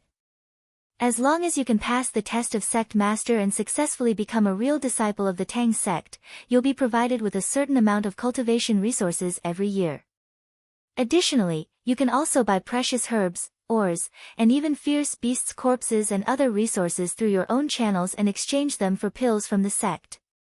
The regret in Yuji's heart eased a lot after hearing it. She had money. Moreover, the amount was very large because some of the businesses she controlled over the years could bring her huge profits every year. Moreover, it was only after she went to the Joyous Palace that she secretly kept inside the pile of gold. Tan Xiu took out the gold bricks. Although the gold had been smelted, the gold essence was not destroyed. After giving it a thought, Tan Xiu stored all the gold, silver, jewelry, and other items in the entire third underground floor into his interspatial ring. A few minutes later, Yuji was tongue-tied and dumbfounded as she looked at the empty third underground floor. The shock inside her heart was hard to describe. In the past, Palace Master Dragon Vanquisher Sage had obtained several magic artifacts used for storage, but it was due to his great luck that he found them in some ruins. She heard that the largest space inside those storage artifacts was only the size of a house, about a dozen square meters. However, Tan Xiu actually put all the gold, silver, and jewelry in the third underground floor into his storage artifact. How big is the space inside this storage artifact? At the very least, it should be dozens of times bigger than the few magic artifacts that Palace Master Dragon Vanquisher Sage obtained, right? Let's go to the next floor. Tan Xiu didn't linger. After all, this was not his territory, so he would never leave behind anything that could be taken away. When the elevator stopped on the second underground floor, Tan Xiu stepped out of the elevator and saw a large number of antiques, precious ores, and fierce beast bones. Huh!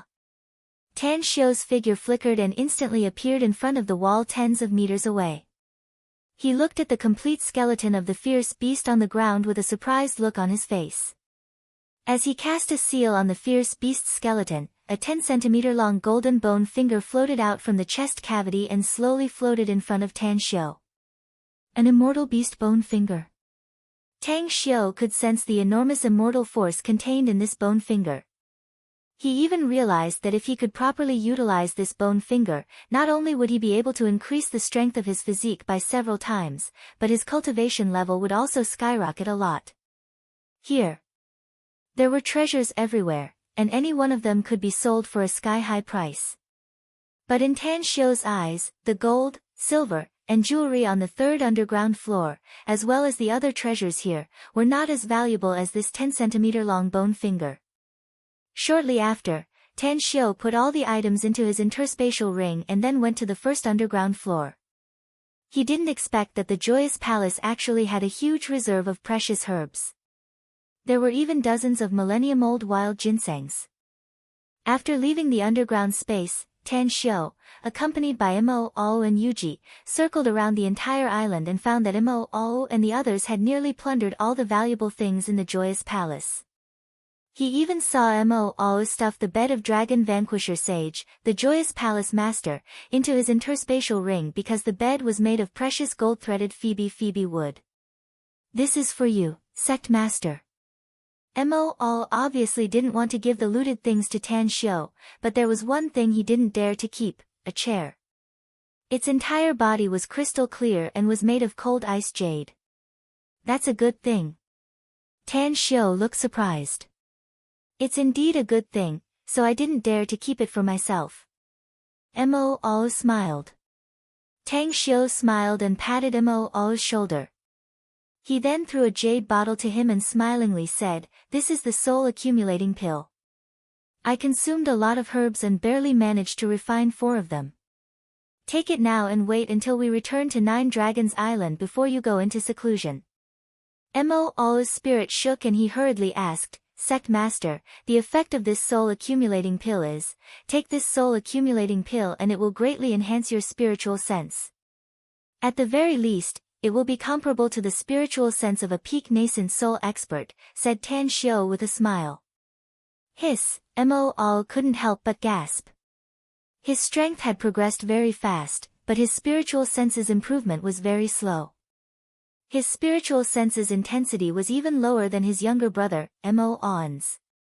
Therefore, what he was most eager for now was not a pill that could enhance his cultivation, but a pill that could enhance his spiritual sense. Sect Master, warmth surged inside Mo Ao's heart. He opened his mouth, but the words of gratitude were swallowed back into his stomach. A gentleman would die for his bosom friend. At this moment, Mo Ao thoroughly understood the meaning of this sentence. He felt that he wouldn't even blink if Tan Xiu wanted him to die at this moment. Tan Xiu patted Mo Ao's shoulder and smilingly said, cultivate well. I hope you'll always be a great general by my side. At the side. Listening to the conversation between Tan Xiao and Moo, Yuji's eyes turned red with jealousy. As a cultivator, how could she not understand the preciousness of the soul-accumulating pill? If she could get a soul-accumulating pill, her strength would probably soar. Chapter 1164. At the square of the Joyous Palace. Tan Xiao quietly stood on a 2-meter-high square concrete platform, his eyes overlooking the surroundings. The moment he set foot on this isolated island, he was keenly aware that the concentration of heaven and earth energy here was several times richer than Japan's capital.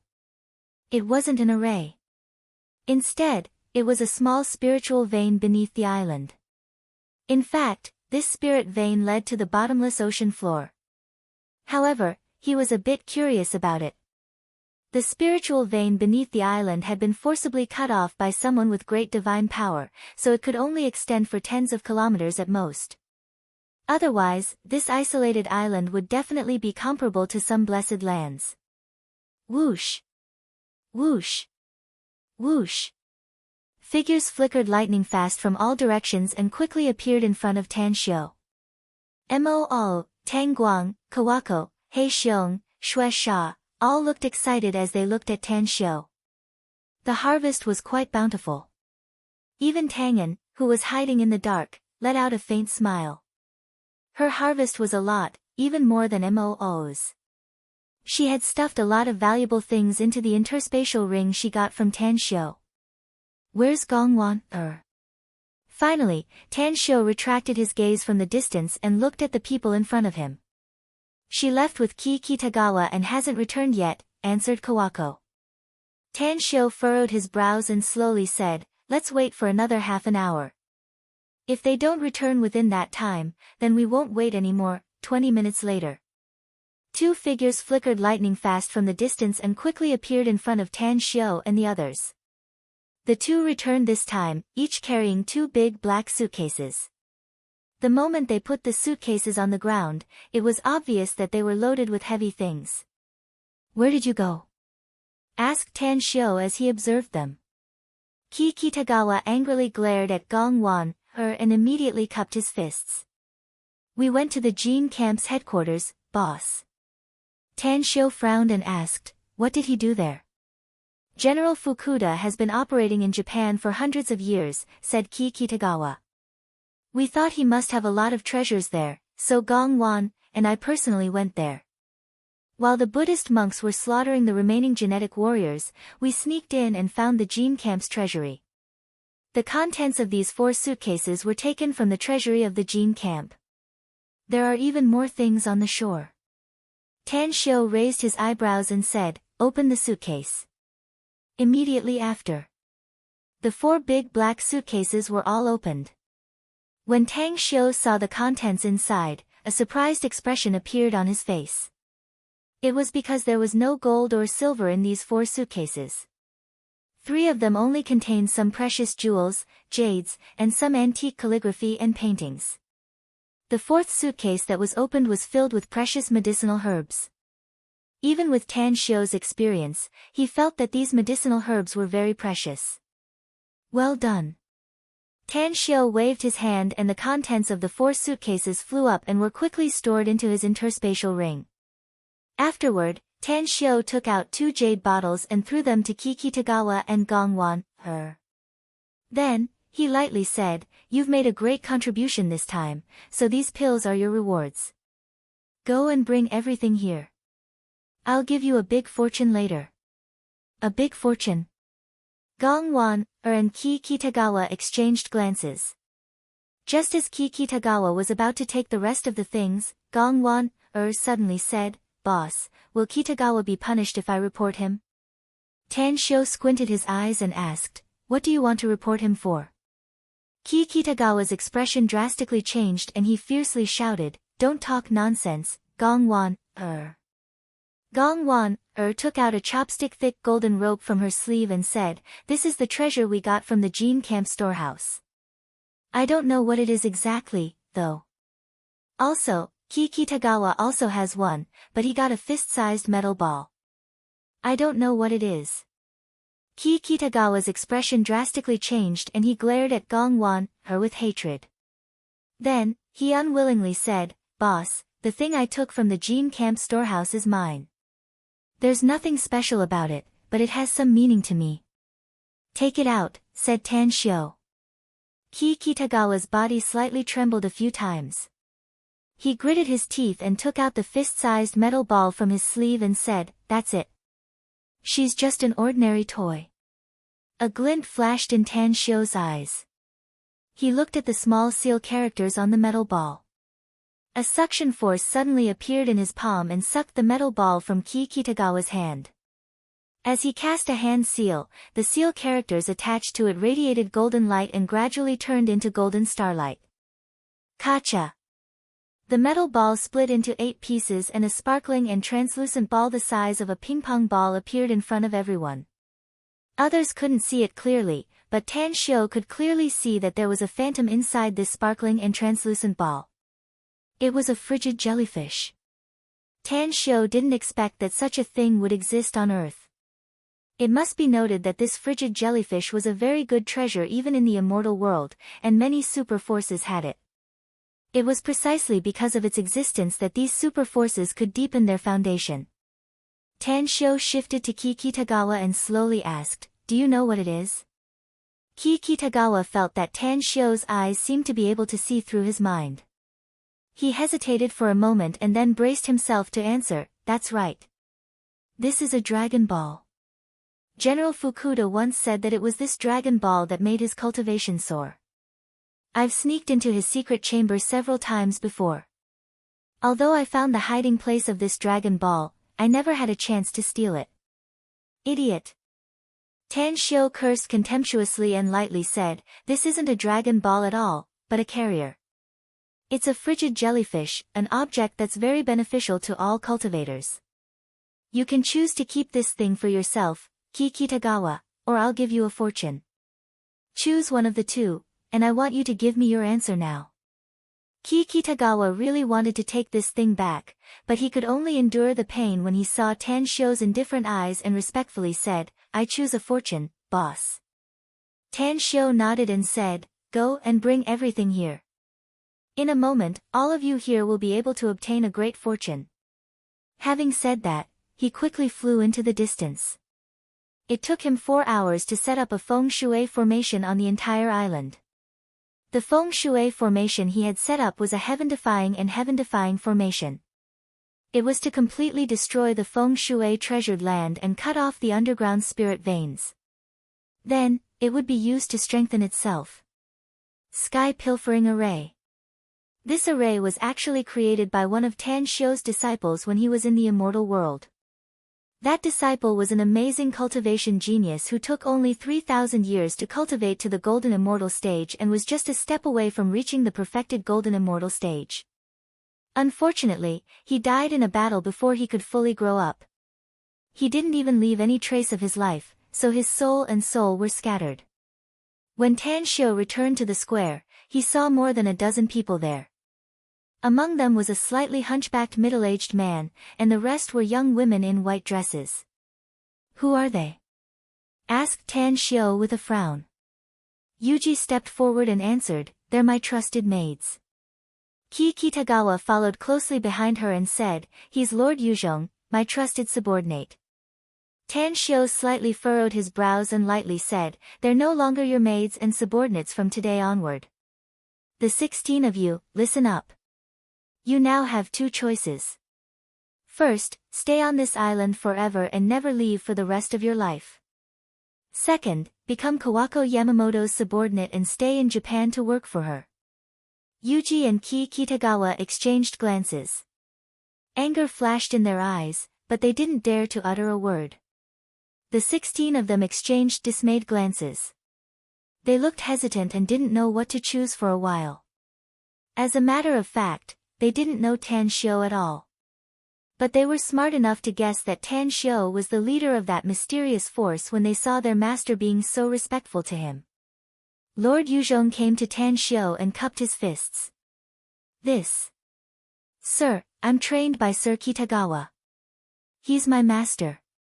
I won't dare to refute if he wants me to follow someone else, but others are not qualified to decide my decision.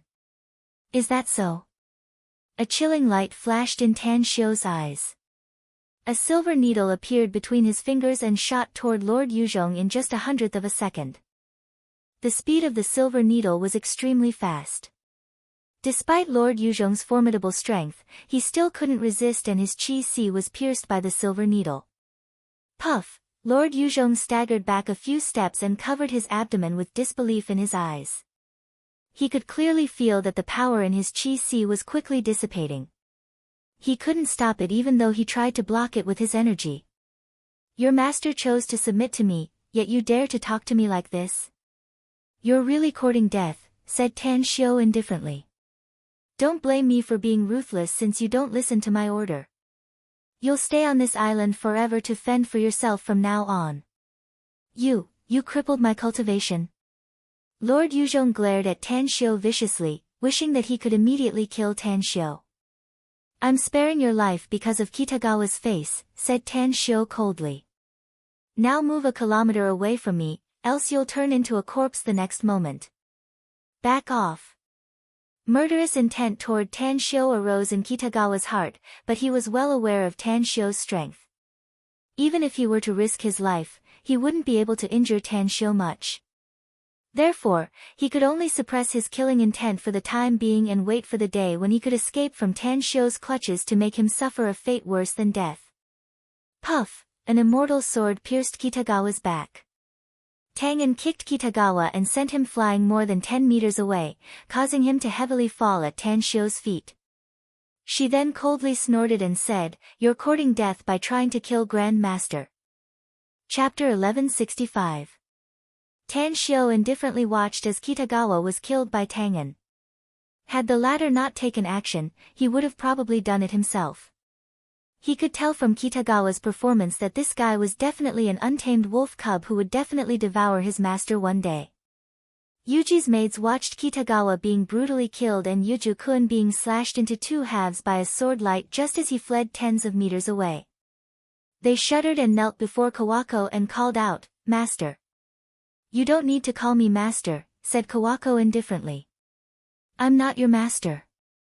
As long as you work well under me in the future and make great contributions, I can recommend you to join the sect and become official disciples. At that time, your status may not be worse than your original master, Yuji." The maids fell into silence. Not worse than Yuji. Could this be an opportunity? An opportunity for me to make a comeback and become the master? Tang Xiu glanced at the silent Yuji and immediately drew more than 20 circles with a diameter of 1 meter on the square. Then, he slowly said, "Everyone, sit cross-legged in the circle I drew and begin to circulate your cultivation art according to your cultivation technique. Remember, this is your fortune, and it's up to you how many benefits you can get. However, you need to remember one more thing. If you find that the energy in your body is too much and you can't hold it anymore, immediately stop cultivating and leave this square. Understood?" Everyone didn't know what fortune Tan Xiu was talking about, but they knew that it should be beneficial to them. Activate the array. Tang Xiu stood on the cement platform, which was the core of the entire array. Under his control, the array was activated. As it operated, the heaven and earth spiritual energy from all directions instantly rushed toward the more than 20 people sitting cross-legged on the square. A huge spiritual force drilled out from the ground and poured into everyone's body on the square. What? What's going on? Heavens! Such a huge spiritual force. Am I dreaming? Spiritual force flooding my body. Whether it was Mo's group or the dozen or so young women in white dresses, all of them opened their eyes at this moment, and their eyes were filled with disbelief. Tan Xiu frowned and shouted in a deep voice, "Restrain your mind and get rid of all distracting thoughts. All of you, hurry up and refine the spiritual energy that entered your bodies." Instantly, as if awakened from a dream, more than 20 people began to cultivate. Standing on the concrete platform, Tang Xiu could feel 2 streams of spiritual force pouring into his body from the soles of his feet. A huge amount of spiritual force from the earth vein was drawn to his dantian and then injected into the empty space of the universe. Time flew by. The first planet grew larger and larger, and the second planet also began to expand. Even the third planet began to glow, showing signs of enlarging. Meanwhile, in the distant universe, there was a vast starfield with countless living beings. Countless planets trembled slightly. Colorful lights exploded from the planets, making the universe look like a fairy tale world. Who is it? What happened? Which expert is disrupting the order of this world? In that area of the star field, powerful experts with great divine powers sprang out from the planets one after another. They hovered in the universe, and their divine senses spread out like a tide in all directions. However, they could feel the life force of the planet fading away, but they couldn't determine what was happening, nor could they find any target. In the sky, the clouds dispersed, and in the blue sky, an energy column emitting golden luster directly fell on top of Tan Xiu's head. The huge amount of star force almost materialized, causing the entire array to be filled with a large amount of star force. Mo and the others were absorbing the spiritual energy of heaven and earth and refining the spiritual energy of the earth veins. But the surging star force around them was also directly absorbed into their bodies. Their bodies began to transform. It was a qualitative transformation. Star force. It was the largest energy in the universe and also the energy of extremely high quality. Compared to star force, the spiritual energy of heaven and earth was countless times inferior. After absorbing the star force, the true essence and Buddhist force in their bodies were faintly plated with a layer of golden light. One day later, the cultivation of more than a dozen young women in white skirts skyrocketed, and each of them was comparable to a late-stage foundation establishment realm expert. But they could no longer bear the huge spiritual energy of the earth veins, so they stopped cultivating and quickly hid outside the square. 2 days later, Mo, Tang Guang, and the others got up one after another. They couldn't bear the infusion of spiritual energy of the earth veins and quickly left the square to stabilize the realm they had just broken through. On the square, only Tan Xiu, Tang'an, and Gong Wan, who was sitting cross-legged in cultivation, were left. Mo's eyes flashed with disbelief as he looked at Tang'an and Gong Wan, A sense of frustration rose in his heart. Although he had successfully broken through to the nascent soul realm, his heart was as clear as a mirror. The longer he stayed in the square, the more spiritual energy of the earth veins he absorbed, and the greater his breakthrough would be. Tang'an became a cultivator more than a decade earlier than him, so she stayed in the square longer than him. But Gong Wan's strength wasn't very strong. She was at most comparable to a mid-stage golden core cultivator. But how could she continue to stay in the square and endure the huge spiritual power pouring into her body? I found something interesting. Tang Guang suddenly spoke. Mo turned his head and looked at his handsome face. He frowned and asked, "What interesting thing?" "I found that only by following Grand Master can I get a steady stream of benefits," said Tang Guang seriously. "Whether it's the opportunity to render meritorious deeds or the speed of cultivation advancement, it's all thanks to Grand Master. For example, this time, Grand Master used a heaven-defying means to make us break through together. I'm now at the mid-stage of nascent soul.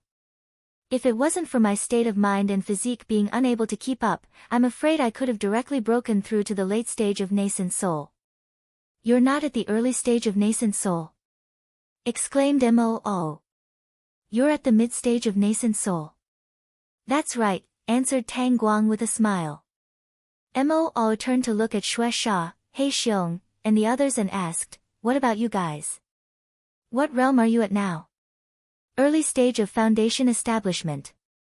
Both of them looked at Tang Guang with envy and replied at the same time. Mo's heart calmed down and he sighed. "It seems that you stepped into the path of cultivation more than a decade earlier than us. Tang'an is still going on. I wonder if she'll break through to the nascent soul stage when she comes out of the square." The smile on Tang Guang's face froze. He shook his head helplessly and sighed. I can't compare with her when it comes to cultivation. There's also a big gap between me and her when it comes to cultivation talent. I'll feel a bit shameful if she breaks through to the late stage of nascent soul, but I'll also be happy for her. I think it's natural for Elder Tangan to receive spiritual energy in the square for a longer period of time, said Kawako slowly. But how could Gong Wan hold on for so long? Given her strength, she should have left the square earlier than us. There's something wrong with her, said Tang Guang. I can probably guess why Grand Master subdued her. Ki Kitagawa once said that Gong Wan has a special physique, said Kawako. Tangan disobeyed sect master's order and saved her from the battlefield. I believe she must have her own purpose. Half a day later, Tangan woke up from her cultivation and looked at Tan Xiao with admiration in her eyes. However, she was startled when she saw Gong Wan sitting cross-legged a dozen meters away. Her figure then disappeared and reappeared at the edge of the square. What's going on with Gong Wan asked Tangan the moment she came out. Tang Guang shrugged and shook his head. Who knows? She's been cultivating inside for almost 3 days, but she hasn't come out. A strange expression appeared on Tang En's face.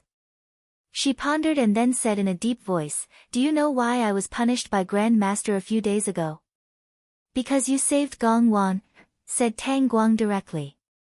Then do you know why I disobeyed Grand Master's order and risked my life to save her? Asked Tangan again.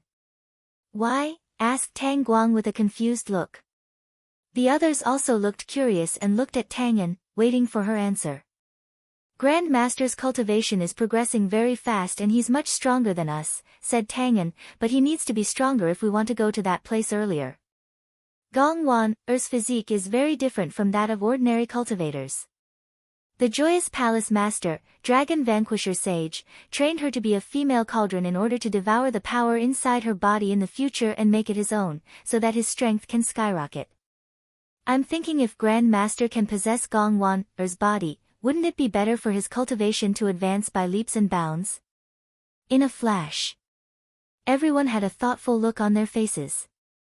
They all knew about Gong Wan's physique.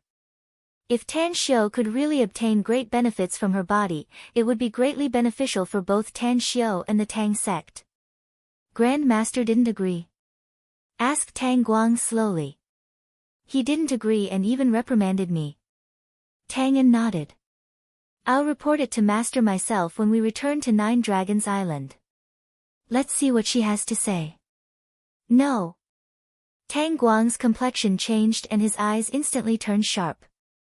I know what you and Master are thinking, said Tangan stubbornly. But Gong Wan is of great benefit to Grand Master. I think Master will have the same thoughts as me when faced with such a choice. Tang Guang was silent for a moment and still shook his head. I may not stop you if it's someone else, then. But you must never tell this to Master. What if? I'm willing to be punished again for the sake of making Grand Master stronger, said Tangan in a deep voice. Even if the punishment is 10,000 times heavier than the previous one, I'm willing to do it. Don't you like? Interjected Tang Guang hurriedly. Shut up! Tangan angrily shouted and her figure immediately disappeared. Chapter 1166. Tang Guang's expression was a bit unsightly. After a long silence, he secretly sighed and waved his hand. Don't let anyone else in the sect know that we've broken through to the nascent soul stage. We don't want to stimulate them and cause problems in their mentality. Everyone nodded and agreed with Tang Guang's suggestion. Kawako glanced at Tan Xiao and Gong Wan in the square and forced a smile. Honestly, I really envy you for being able to stay in Nine Dragons Island for a long time to cultivate in peace. Although I have a lot of power in Japan and can get a lot of cultivation resources, 99% of them have to be handed over to the sect, so my cultivation time will also be affected. Tang Guang directly turned his head to the side. He didn't want to stay in Japan anymore. Although the beauties there made him happy, he wanted to become stronger more than cultivating. At the very least, he couldn't fall too far behind his younger sister, Tangan. 5 days later, Gong Wan woke up from her cultivation. The moment she floated up, she suddenly shot into the air like an arrow. In the blink of an eye, she had sprinted 100 meters. She was so scared that she almost screamed out loud. My strength. After landing on the ground, Gongwan was shocked to find that her strength had increased by several levels after just one session of cultivation. Buddhist cultivators had a total of 10 levels, namely dhyana, enlightening, abstinence, minor accomplishment, psychic, astral projection, out-of-body, great accomplishment, spiritual being, and rainbow transformation. Gongwan was only at the late stage of abstinence before, but after just one session of cultivation, she found that she had reached the late stage of minor accomplishment. She had once fantasized about how long it would take for her to break through to the late stage of minor accomplishment. She felt that it would take another 10 years even with the help of a lot of cultivation resources. One session of cultivation. It was worth 10 years of painstaking cultivation. Gongwan felt a huge amount of spiritual force entering her feet and immediately flew to the edge of the square. However, she was startled by her own speed once again. In nearly the blink of an eye, she appeared at the edge of the square and nearly bumped into Kawako, who had a strange expression on her face. "What realm?" asked Kawako curiously. Gongwan forced a smile and answered, "The late stage of minor accomplishment." Kawako was surprised. "You improved so much in one session of cultivation. It seems you can't control your power, can it?" "Yeah, I'm not used to it," Gongwan said with a smile. "I've also experienced this state before," said Kawako with a smile. "Fortunately, Sect Master personally gave me special training and I finally managed to control the surge of power." "You can beg the Sect Master. If he's in a good mood and thinks that you're worth nurturing, he'll probably give you special training. When you can completely control your own power, you can continue to cultivate and break through to a higher level." "Special training?" Gongwan was surprised. "I'm afraid you won't be able to understand it even if I tell you now." Kawako nodded and said, "But you'll know how much benefits you can get as long as you can get Sect Master to personally train you." Mo All appeared beside the two women and indifferently glanced at Gongwan. Then, he said indifferently, "Who in the Tang sect doesn't want to receive special training from Sect Master? How could someone who wasn't even an inner sect disciple of Tang sect be qualified to receive special training from the Sect Master? Let me give you a piece of advice. If you want to get special training from Sect Master, you must first make great contributions and become an inner sect disciple of the sect." Gongwan didn't get angry and instead lowered her posture and asked, "Elder Mo, how many contributions do I need to make in order to get the qualification to become an inner sect disciple?" "You can ask Sect Master if you want to know," said Mo All indifferently. The 7th day. As the curtain of night fell, Tan Shio slowly woke up from his cultivation. He let out a long roar that caused the entire island to slightly tremble. His figure flickered lightning fast and instantly appeared in midair. As he released a surging airflow, Blackface Buddha, Jade Buddha, and the others on a passenger ship on the coastline suddenly felt their bodies tighten. Just as they wanted to resist, a calm voice entered their ears. "Masters, I've kept you waiting. I'm Tan Shio, so please don't resist." In the blink of an eye, the surging airflow was like a ribbon that wrapped around the 14 eminent monks of the Buddhist sect and brought them to the square. As Tan Shio's figure landed, the array that shrouded the world was destroyed. Blackface Buddha looked surprised and observed Tan Shio. He immediately joined his palms together and respectfully said, "Congratulations, Sect Master Tang, you've made a breakthrough in your cultivation. Destroying the spiritual vein here and seizing the opportunity to break through to a new level is nothing to me," said Tan Shio with a faint smile. "But the aura of the masters is much stronger, so you should have also made a breakthrough, right?" "There are many good things in the Jin camp," said Jade Buddha with a smile. "We found several items that are helpful to our cultivation, so we were able to smoothly advance further." "Sect Master Tang, have you killed all the remnants of the Joyous Palace?" Tan Shio nodded and said, "My subordinates have killed all the experts who stayed behind to guard the Joyous Palace. As for whether there are still survivors of the Joyous Palace outside, I don't know for the time being. But you can rest assured that I'll send my subordinates to stay here to investigate and hunt them down. No matter how many Joyous Palace survivors there are or how many surviving genetic warriors there are, they must die. We'll stay here together, said Blackface Buddha without hesitation. Tan Shou shook his head and said, Masters, even if there are enemies lingering at death's door, they're nothing but small shrimps that can no longer pose a threat. Therefore, Masters, please follow me back to China. It won't be a problem to leave this place to my subordinates. Blackface Buddha and Jade Buddha hesitated for a while, but they finally nodded silently out of trust for Tan Shou. They had not stepped into modern society for many years, making them feel that they had become incompatible with it. Hence, they were willing to stay here. Tan Shou then shifted to Gong Wan, and Yuji and calmly said, Since you've made your choice, then follow Kawako for the time being. I'll give you two a chance to join the Tang sect's inner sect. As long as you follow Kawako to eliminate all the remnants of the Joyous Palace and the Jin camp, and then establish the largest force in Japan, you can join the inner sect and enjoy all the benefits and treatment of inner sect disciples. Tang An's figure suddenly appeared. She looked at Tan Shou and called out, Grand Master, you. Tan Shou raised his hand to interrupt her. He knew that she hadn't given up yet, but he would never force her to do something that would harm others for his own benefit. Hence, he said in a deep voice, I'm warning you for the last time, and get rid of that unrealistic idea of yours. You're not allowed to talk nonsense to your master after you return to the sect. Tang An fell into silence. She could see that Tan Shou was stubborn and persistent, but she was very unwilling inside. There was obviously a great opportunity in front of him that could make his Grand Master, Tan Shou, stronger, yet he just ignored it. It was simply a big waste. The next evening, Tan Shou and the 14 Buddhist experts parted ways in Jingmen Island. He then sent some members of the Everlasting Feast Hall to escort the bodies of the 14 Buddhist experts and 4 eminent monks back to Shaoshi Mountain.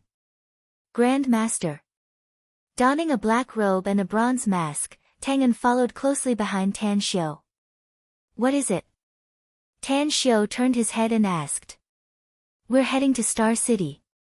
Are there any powerful enemies? Asked Tang An. There are no powerful enemies. Tan Shou shook his head and said, I'm taking you to Star City to deal with some business issues of the magnificent Tang Corporation. The company is going to make a big move soon. Tang An stared blankly and hesitantly said, I know nothing about business, Grand Master. Why did you bring me back? They're all staying in Japan, and I think I can do a lot of things there.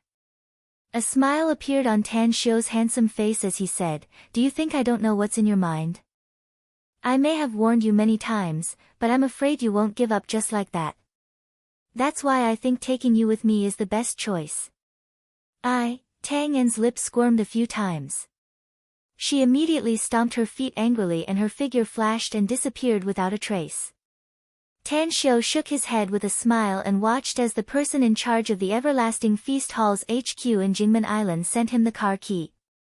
He immediately sat in the driver's seat and drove to the port. Driving was the most convenient way to travel through the night, but it was somewhat inconvenient to fly with Tang An, who always hid herself. Hage Port. At Jingmen Island's largest port, the BMW X5 followed the flow of traffic and entered a superlarge cargo ship. After finding a good spot, Tang Shou opened the door and walked out. He then came to the deck and looked at the endless sea. Your cell phone, Grand Master. Tang An's voice floated into Tan Shou's ears. Tan Shou stared blankly for a moment and took out his cell phone from his interspatial ring. Text messages and missed calls kept ringing. After looking through the dozens of missed calls, he found that the one that called him the most was an unknown number. Quickly, Tan Shou learned from the text messages that the person using the unfamiliar number turned out to be Li Kai. Tan Shou remembered that this girl was even willing to spend all of her family's wealth in order to treat her mother's illness. Tan Shou gave it a thought and decided to call her back. After dialing the number, he lightly said, I'm Tan Shou. Are you Li Kai? Li Kai's pleasantly surprised voice came out of the phone. I finally got in touch with you, Divine Dr. Tang. My mother's illness is almost cured. The method you taught me is really effective. Thank you. The reason why I called you is to thank you in person. I don't think it's necessary to thank you in person, said Tan Xiu. Thanking you on the phone is enough. The reason why I called you back is to ask you how long do you think your mother can live? Li Kai was silent for a long while before she gritted her teeth and said, my mother can live for at least 20 years. Tan Xiu sighed inwardly and forced a smile. You're still young. Is it worth it? Chapter 1167. Divine Dr. Tang, Mom is the closest person to me in my life. I'll do my best even if I can let her live for another day. Thank you for the medicinal pills and the cultivation technique you taught me. I believe that I can definitely live until the moment Mom closes her eyes. I won't say anything else since you've already made your choice, said Tan Xiu. You've already thanked me, so that's it. Wait. Li Kai's voice sounded a bit anxious as she quickly said, where are you now, Divine Dr. Tang? I want to see you. Is there anything else?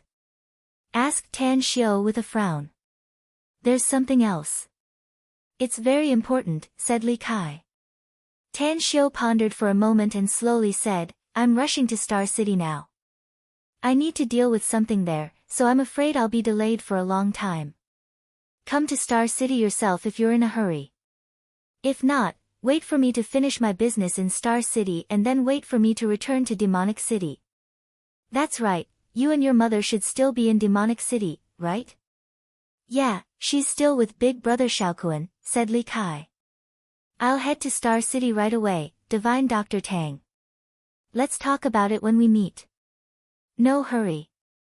I'm afraid I'll arrive in Star City tomorrow afternoon, said Tan Xiu. Then I'll wait for you in Star City. After hanging up the phone, a bit of softness flashed in Tan Xiu's eyes. Through the conversation just now, Tan Xiu found that he liked the girl named Li Kai. This kind of affection had nothing to do with the love between a man and a woman, but more of admiration. She was willing to sacrifice her lifespan for her mother, which was a huge price to pay. He wouldn't dare to say that no one could do such a thing in this era, but there were definitely only a few of them. There's trouble, Grand Master. Tang En's voice came into his ears. Tang Xiu furrowed his brows and turned his head to look around. He found that more than a dozen burly and fierce-looking men were coming from the cabin. One of the burly men was grabbing onto a skinny man's shirt, almost dragging him over. Listen to me, all of you. 20 yuan for each person's safety fee. If anyone doesn't pay up, don't blame us for being impolite. The burly man threw the skinny man on the deck and kicked him as he spoke.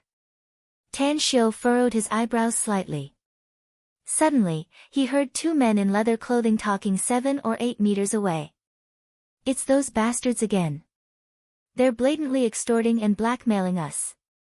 What bullshit security fee, you're just relying on the support of the Ouyang clan to be protected here. There's no other way.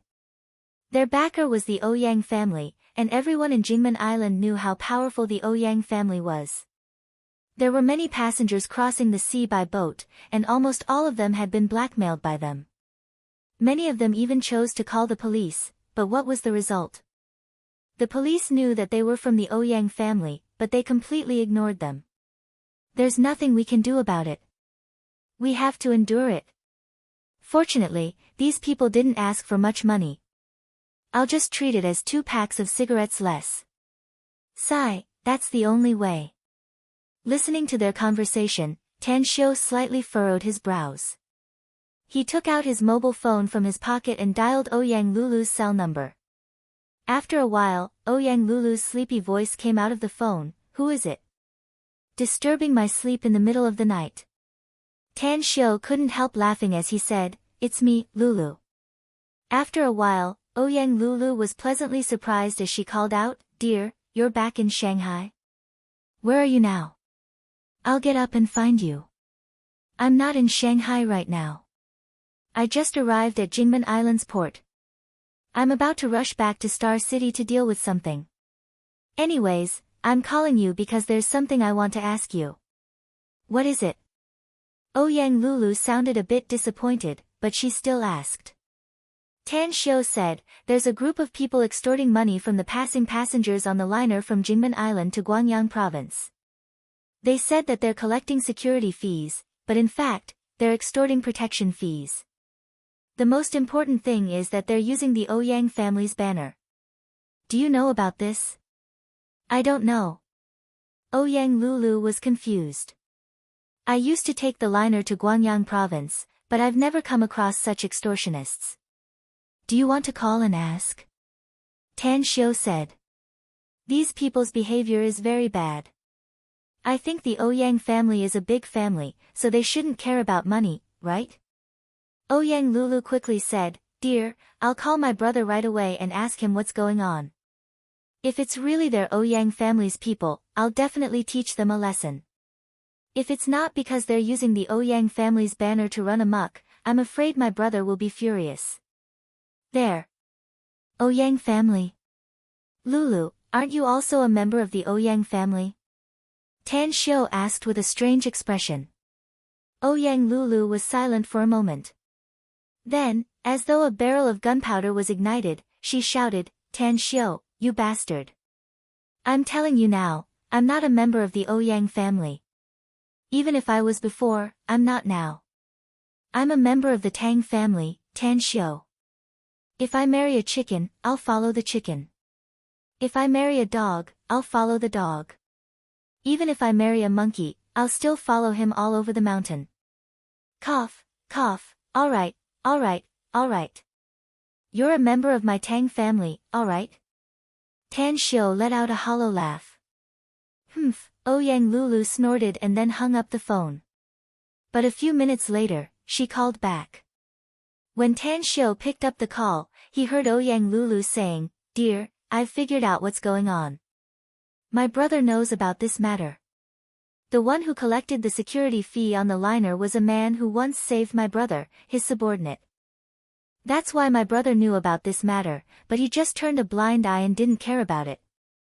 Tan Xiu said, Tell your brother to point out another way to make money for his benefactor. Don't let that group of local ruffians mess around on the liner in the future. The Ouyang family is a big family with a big business. I'm afraid there are many forces who have been eyeing the Ouyang family, wanting to catch their family's weakness. In case someone makes a fuss about this matter, even if the Ouyang family has a big business and won't suffer a heavy blow, it will still be a bit troublesome. I understand. Ouyang Lulu nodded. After Tan Xiu hung up the phone, more than a dozen burly men came before him. The man who took the lead stretched out his hand and said with a cold face, Pay up. Tang Xiu took out 20 yuan from his pocket and handed it to the man, saying, Today is the last time you can collect money here. I'll give you the money so that you can consider it as the last time you've done it perfectly. Don't do anything illegal later, else the Ouyang family won't be able to protect you. The man stared blankly and instantly furrowed his brows. He looked at Tan Xiu and asked, Who are you? How dare you talk such nonsense? I'm not talking nonsense. Tan Xiu shook his head. Your eldest brother saved Ouyang Lei's life, so you can run amok in the name of the Ouyang family. But have you ever thought that this will only smear the Ouyang family's face? Fuck. Who the hell do you think you are? Now that you know how powerful the Ouyang family is, who can do anything to us even if we stir up trouble? Who can do anything to the Ouyang family? A burly man behind the man suddenly raised the steel pipe in his hand. Slap, a loud slap was heard and the burly man was immediately sent flying. Because he was close to the side of the ship, the slap directly sent him into the sea. The man in the lead and the other burly men were dumbfounded. They all heard the loud slap clearly, but they also realized that the young man in front of them didn't do anything. He didn't even move a finger. Who hit him? Was there really a ghost in the middle of the night? Tan Xiu's expression didn't change as he lightly said, as the saying goes, those who are unjust are doomed to meet their doom. Nowadays, everyone is messing around. Some people look like upper-class people, but they are smart enough to use their brains and abilities to make money. Some people are just messing around, taking advantage of their power to bully others. They are arrogant and despotic. Such people may bully ordinary people, but if they encounter some big shots, I'm afraid they will cause a big disaster. What I said, is it right? The man who took the lead ordered more than a dozen men to go to the cockpit to stop the ship and rescue people. He didn't leave and looked at Tan Xiu's calm expression. He clenched the money in his hand and asked again, "Who exactly are you? Are you really not afraid of the Ouyang family?" "I might have some concerns if it were other families, but I'm not afraid of the Ouyang family at all," Tan Xiu said with a smile. "Because I also have a backer in the Ouyang family." The man frowned and asked, "Who is your backer in the Ouyang family?" Tan Xiu thought for a while before he pointed at his nose and said, "My woman, Ouyang Lulu." Ouyang Lulu? His woman? The man stared blankly for a moment before his complexion drastically changed. His body shivered a few times as he staggered back a few steps and exclaimed, Are you Boss Tang?" Tan Xiu raised his hand to touch his face and said with a faint smile, "Time is really like a butcher's knife. I haven't shown myself in public for a long time, yet everyone doesn't recognize me. To be honest, it's too tiring after becoming famous. It's better to keep a low profile and relax." Plop, the man directly knelt in front of Tan Xiu and heavily kowtowed 3 times. Then, he squeezed out a smile that was uglier than crying and said with a trembling voice, "Boss. Boss Tang, we brothers have eyes but failed to see. We even took money from you. Please be magnanimous and spare us on account of the fact that our boss saved your brother-in-law's life. I promise I won't come out to ask for money again." Ring, ring, ring. Just as his voice faded away, the cell phone in his pocket suddenly rang. The man looked up and looked at Tan Xiu. Tan Xiu nodded and said, "Get up quickly and answer the phone." The man felt as though he was granted amnesty. After climbing up from the deck, he took out his cell phone and looked at the number on the screen.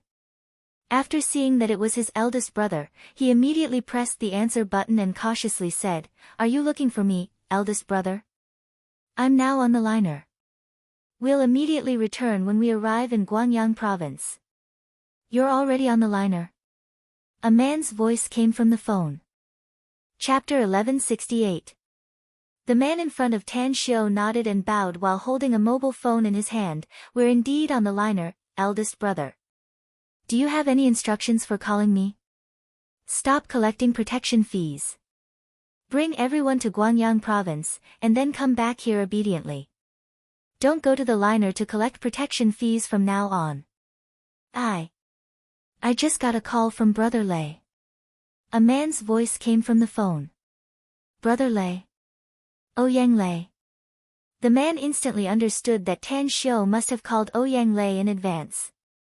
Otherwise, it would be impossible for Ouyang Lei to contact his eldest brother at this time. "I got it, eldest brother. I just promised Boss Tang that I'll never collect protection fees again," said the man bitterly with squirming lips. "Boss Tang? Which Boss Tang?" A curious inquiry came from the phone. "It's Divine Dr. Tang, Boss Tang. He's Miss Ouyang's man." "What?" An exclamation came from the phone. After a while, he hurriedly said, "You didn't offend Boss Tang, did you? If you did, apologize to him immediately. Even if you kneel down and beg for mercy, you must appease his anger." "Who spoke rudely to Boss Tang An?" "I don't know what happened, but he was thrown into the sea," said the man bitterly. "I've already apologized to Boss Tang, eldest brother." "All right. Keep in mind that you must serve him like you're serving a great master. Do your best to satisfy his request no matter what it is. Also, send my regards to him." The man hung up the phone and put it in his pocket. He then looked at Tan Xiu and cautiously said, "Boss Tang, our eldest brother said that we'll never collect protection fees on the liner under the Ouyang family's name anymore. Thank you for your magnanimity. Just tell me whatever you need me to do. Ma-san, will do it for you even if I have to go through water and tread on fire. I'm fine. You can go back." Tan Xiu waved his hand. Bim, a figure heavily fell on the deck. The man was wet all over and his body was constantly twitching. His face, in particular, had a bright red slap mark. It was obvious that he had just been slapped. The man's pupils contracted. If it wasn't for the fact that there were many people around, he would have thought that he had seen a ghost. His subordinate was slapped into the sea by someone, and now he flew back inexplicably. This was the strangest thing he had ever seen. However, he was also a smart person. He sneaked a few glances at Tan Xiu. Looking at Tan Xiu's indifferent expression, he guessed that this must have something to do with Tan Xiu. Therefore, he nodded and bowed to Tang Xiu to bid his farewell. He then grabbed his drenched companion and ran toward the cabin as though he was fleeing for his life. The farcical time came and ended quickly. However, the hundreds of people on the deck looked at Tan Xiu with completely different eyes than before. Many of them felt that Tan Xiu looked familiar, but no one remembered Tan Xiu's true identity. Therefore, even though everyone looked at Tan Xiu with awe, no one went up to greet him. Time fleeted by. At 2:30 in the morning, the liner arrived at Guanyang's port. When Tan Xiu disembarked, more than a dozen burly men who collected protection fees bowed and escorted Tan Xiu to the shore. Only after watching Tan Xiu drive away did they secretly feel relieved. Evening. When the BMW X5 stopped outside the villa complex's gate in Star City's South Gate town, a security guard with an electric baton came to greet them. After saluting, he looked at Tan Xiu in the driver's seat and respectfully said, "Sir, are you looking for someone? Or do you live here?" The electronic device at the gate just checked and didn't detect the registration record of your car. Tan Xiu said with a smile, "I'm the owner of this place, and this car belongs to someone else. Please register it. I'm afraid that I'll be staying here for a long time, so this car will probably come in and out frequently." "Which building do you live in?" asked the security guard hurriedly. As Tan Xiu was about to speak, a security guard suddenly strode over from not far away. He looked at Tan Xiu and bowed. "Mr. Tang, is it really you?" Tan Xiu said with a smile, "I remember you. You're Xiao Hu, right?" Xiao Hu hurriedly said with an obsequious smile, Yes, I'm Xiao Hu. "Mr. Tang, our manager Long mentioned you a few days ago. She said that you haven't come back for some time." "Long Shuiao?" asked Tan Xiu with a smile. Xiao Hu said with a smile, "Yeah. It's manager Long Shuiao.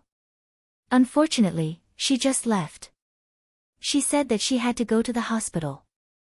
Otherwise, she would be very happy to know that you're back." Tan Xiu stared blankly and asked with a confused expression, "Long Shuiao went to the hospital? What did she do there?"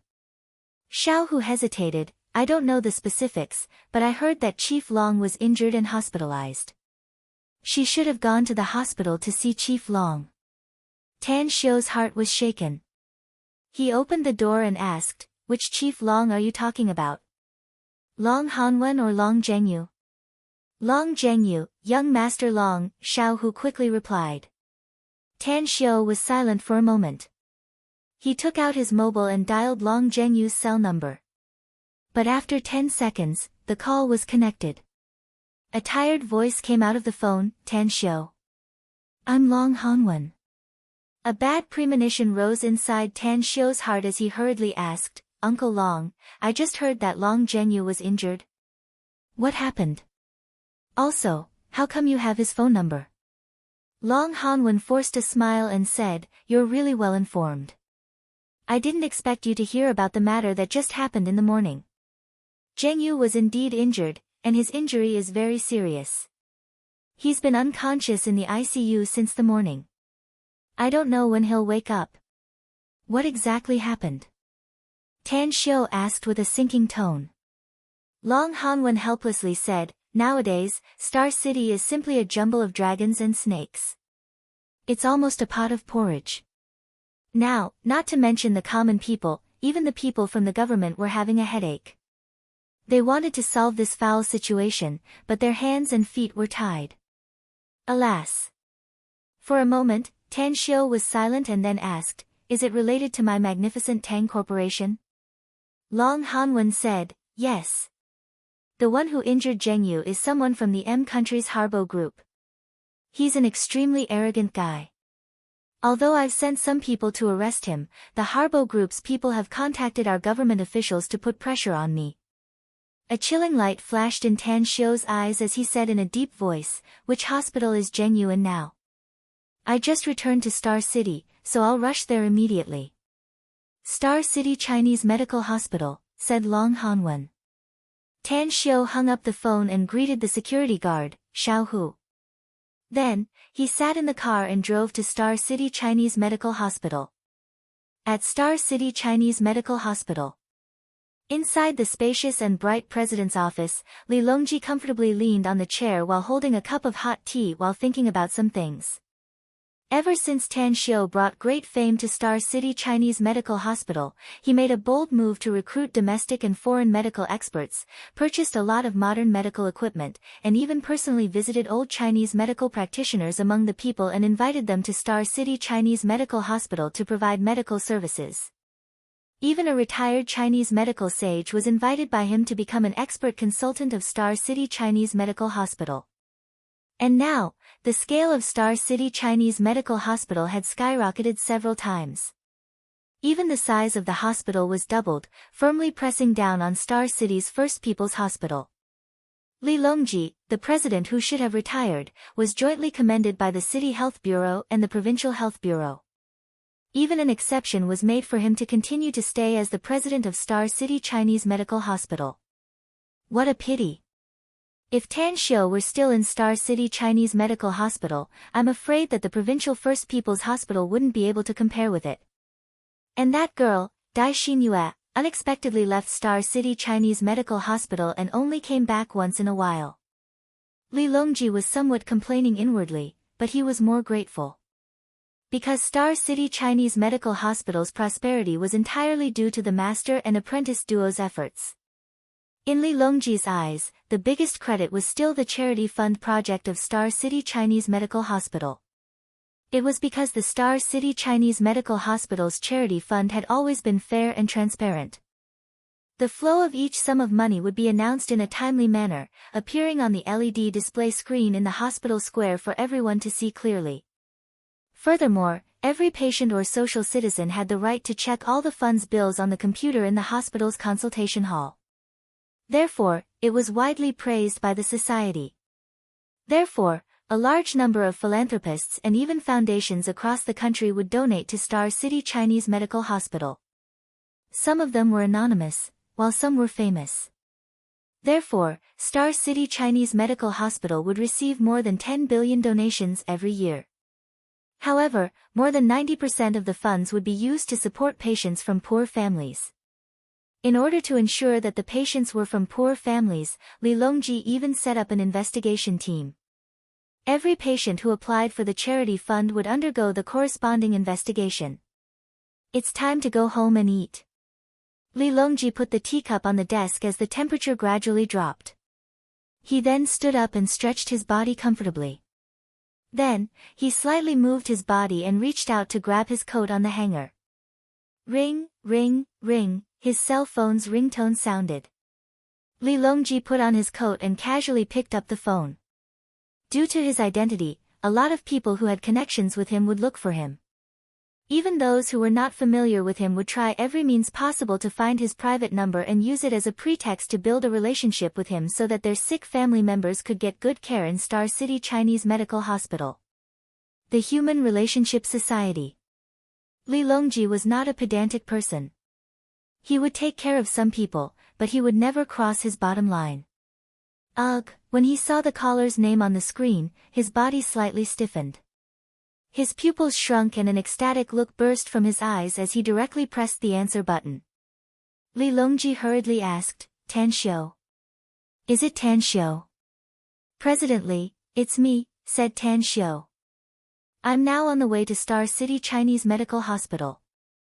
If you're still in the hospital, we can meet later. Chapter 1169.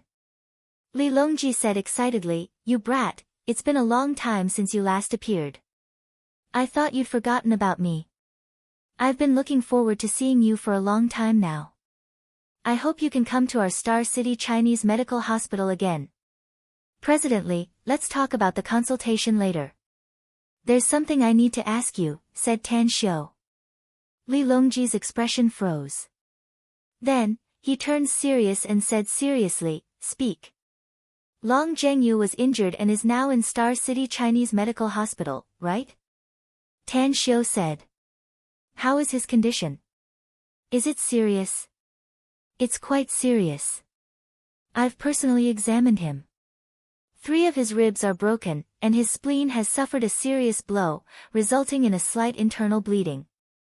His brain nerves have also suffered a heavy blow from the outside world, and he has yet to wake up from his coma. He's not out of danger yet. Also, the most tragic thing is his family jewels. If there's no special method, I'm afraid he can forget about being a man for the rest of his life. What? Tan Xiu exclaimed. His family jewels. He can forget about being a man for the rest of his life? A look of disbelief was revealed in Tan Xiu's eyes. At the same time, a murderous intent surged inside his heart. Long Zhengyu was one of the first friends he made after returning to Earth. If it weren't for Long Zhengyu, he wouldn't have been able to develop so fast all these years. He didn't even have enough funds to buy cultivation resources in the early stage. Later on, the two of them kept in contact. Although Long Zhengyu confided in him due to his identity, he really regarded Long Zhengyu as his friend. But now, it turned out that it was because of the magnificent Tang Corporation that those foreign consortiums came, causing Long Zhengyu to be seriously injured. I understand the situation, President Li. I'll be able to arrive at Star City Chinese Medical Hospital in about half an hour. Are you in the hospital or not? We'll talk about it then. Tan Xiu took a deep breath and spoke. I'm at Star City Chinese Medical Hospital now. Come over. Li Longji quickly said. Half an hour later. When Tan Xiu appeared at Star City Chinese Medical Hospital and parked his car in the parking lot, he saw Li Longji rushing over with 4 middle-aged doctors in white coats behind him. Tan Xiu. Li Longji stepped forward and held Tan Xiu's hand affectionately. Tan Xiu nodded and said, President Li, let's go to see Long Zhengyu now. I'll take a look at his condition. If there's any way to remedy it, I'll have to go all out. Otherwise, the disability of his body will have a huge impact on his life, and it may even destroy him. Li Longji nodded and said, he's in the ICU. I'll take you there myself. Also, by the way, let me introduce them to you. These 4 are specialists of Star City Chinese Medical Hospital. They are specialists of the Neurology Department, Internal Medicine Department, Neurology Department, and Urology Department. They are also Long Zhengyu's attending physicians. Tan Xiu nodded to the 4 people and said, I haven't been to Star City Chinese Medical Hospital for a long time. I didn't expect that the hospital has changed so much. It was much grander than before, and there were also more patients than before. I'm afraid this scale has already surpassed Star City First Public Hospital, right? Li Longji smiled and said, it's all thanks to you. Without you, I'm afraid that the current Star City Chinese Medical Hospital would still be the same as before, a pool of stagnant water. After a simple greeting, Tan Xiu was led by Li Longji to the newly built inpatient department building. Tan Xiu didn't wear a sterile suit and directly went inside. He looked at Long Zhengyu, who was wearing an oxygen mask and had several tubes inserted into his body. Tan Xiu then reached out to check his pulse. A minute later, Tan Xiu reached out to pull out all the tubes on Long Zhengyu's body, even the oxygen mask. He then took out a holy healing pill from his interspatial ring and stuffed it into Long Zhengyu's mouth. He then injected a wisp of primal chaos force into his body to help him digest the holy healing pill. After that, Tan Xiu looked at Li Longji's group of 5 who came in wearing sterile clothes and said in a deep voice, President Li, I'll personally treat Long Zhengyu. The hospital only needs to arrange the care. Are you sure you can heal him? Asked Li Longji hurriedly. Tan Xiu pondered for a moment and slowly shook his head. I can heal his injuries, but I can't treat the damage to his brain unless I can find a medicinal herb. What medicinal herb? Asked Li Longji. The questioning heart flower, answered Tan Xiu. Li Longji was stunned, and the other four also frowned. They quickly exchanged glances and shook their heads, indicating that they had never heard of this medicinal herb. Tan Xiu forced a smile and said, Actually, I don't know where to find this medicinal herb. It's too rare and generally only grows in volcanic craters with frequent eruptions. Forget it. I'll think of other ways to make him recover as much as possible. Your medical skills are superb. I believe you can do it. Li Longji nodded. Tan Xiu didn't speak again and signaled the five to go out first. He then began to adjust Long Zhengyu's bodily functions and used his primal chaos force to nourish his damaged body. Half an hour later. When Tan Xiu stepped out of the ICU's door, he saw more than a dozen people waiting outside. Aside from Li Longji's group of five, the Long family, Kang Xia, and Andy were also there. Tan Xiu, Zhengyu, how is he? Long Hanwen stepped forward and grabbed Tan Xiu's hand. His eyes were full of expectation. Uncle Long, I've treated Zhengyu's external injuries, so there won't be any problem. Tan Xiu comforted him. As for the damage to his brain, I haven't figured it out yet. It's possible that he'll wake up soon and there won't be any hidden dangers. But it's also possible that his brain's nerves are damaged and will be in a coma for a long time. Don't worry, I'll find a way to wake him up as soon as possible. Upon hearing it, Long Hanwen cautiously asked, if he wakes up, will he still be able to get married and have children later? No problem. I guarantee that he'll be no different from a normal man, said Tan Xiu with a smile. Long Hanwen's hanging heart finally relaxed. A smile was also revealed on his square face as he sighed, Tan Xiu, Zhengyu having a friend like you is really the greatest blessing in his life. Your medical skills are superb, I believe you'll be able to wake him up. Since he's my friend, I'll naturally go all out, said Tan Xiu with a smile. Uncle Long, there's no need for anyone to accompany him here.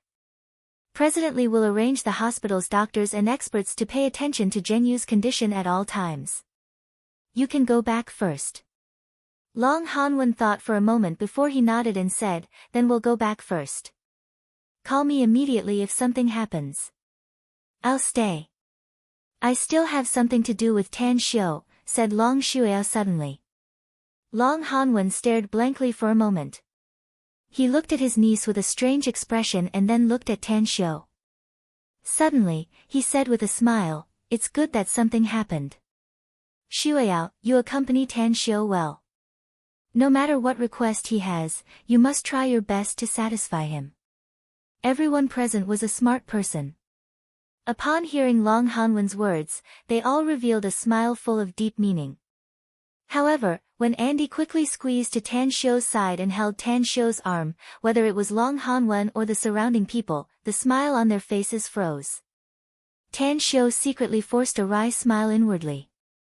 After sending off Long Hanwen and the others, he let Li Longji and the hospital's experts and doctors busy themselves. Then, he looked at Long Shuiao and asked, what's the matter that you're looking for me for? Long Shuiao hesitated for a moment before she said, the day after tomorrow, can you go with me to my friend's wedding ceremony? You want me to go with you to your friend's wedding ceremony? Tan Xiu was confused. Are you looking for the wrong person? You should look for your boyfriend for this kind of thing. I don't have a boyfriend, and it's not what you think, said Long Shuiao with a wry smile. My friend is a bit special. You may be able to cure her illness if you go with her. Come to the hospital to see a doctor. Tan Xiu said. Long Shuiao glanced at Kang Xia and Andy and said, her situation is very complicated, and it's not convenient for me to explain it to you now. You just need to tell me whether you can accompany me or not. The time will be very short, and it will only delay you for a few hours at most. Tan Xiu pondered for a moment and then said, I can't promise you for the time being. Long Zhengyu was seriously injured, and my magnificent Tang Corporation is responsible for it. I need to solve this matter thoroughly. So be it. Wait for my reply tomorrow night. If I can spare some time the day after tomorrow, then I'll promise you, all right? All right. Long Shueyao understood Tan Xiu's intention. She nodded and said, then I'll wait for your call tomorrow night. Goodbye. Tan Xiu watched Long Shueyao's back disappear at the corner of the corridor in front of him. Then, he retracted his gaze and asked with a frown, Kang Xia, what's the situation with those foreign companies now? Kang Xia forced a wry smile and said, our products have been dismantled and looking for distributors. Suddenly, businessmen from all over the world seem to have rushed here.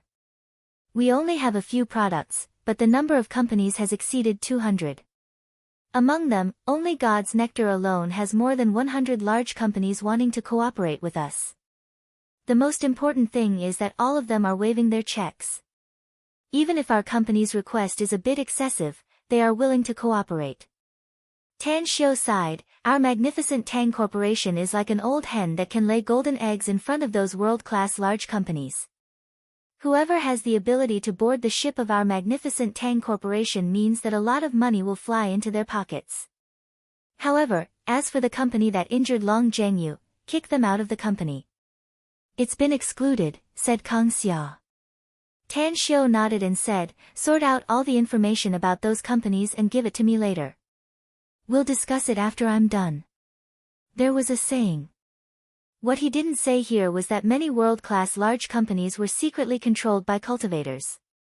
Especially their enemies, they must never do business with them. Otherwise, it would have a huge impact on the business in the future. Chapter 1170. Southgate Town. After Tan Xiu came back with Kang Xia and Andy, the three of them went into the study room and carefully studied the information prepared by Kang Xia in advance. Although Tan Xiu now had a lot of wealth, he still had to plan for the future. After all, money was the minimum foundation if he wanted to develop. 2:00 in the night. Tan Xiu's group of three ended their discussion.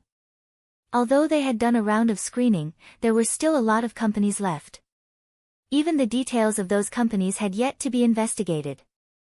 Boss, are we going to send our own people to investigate?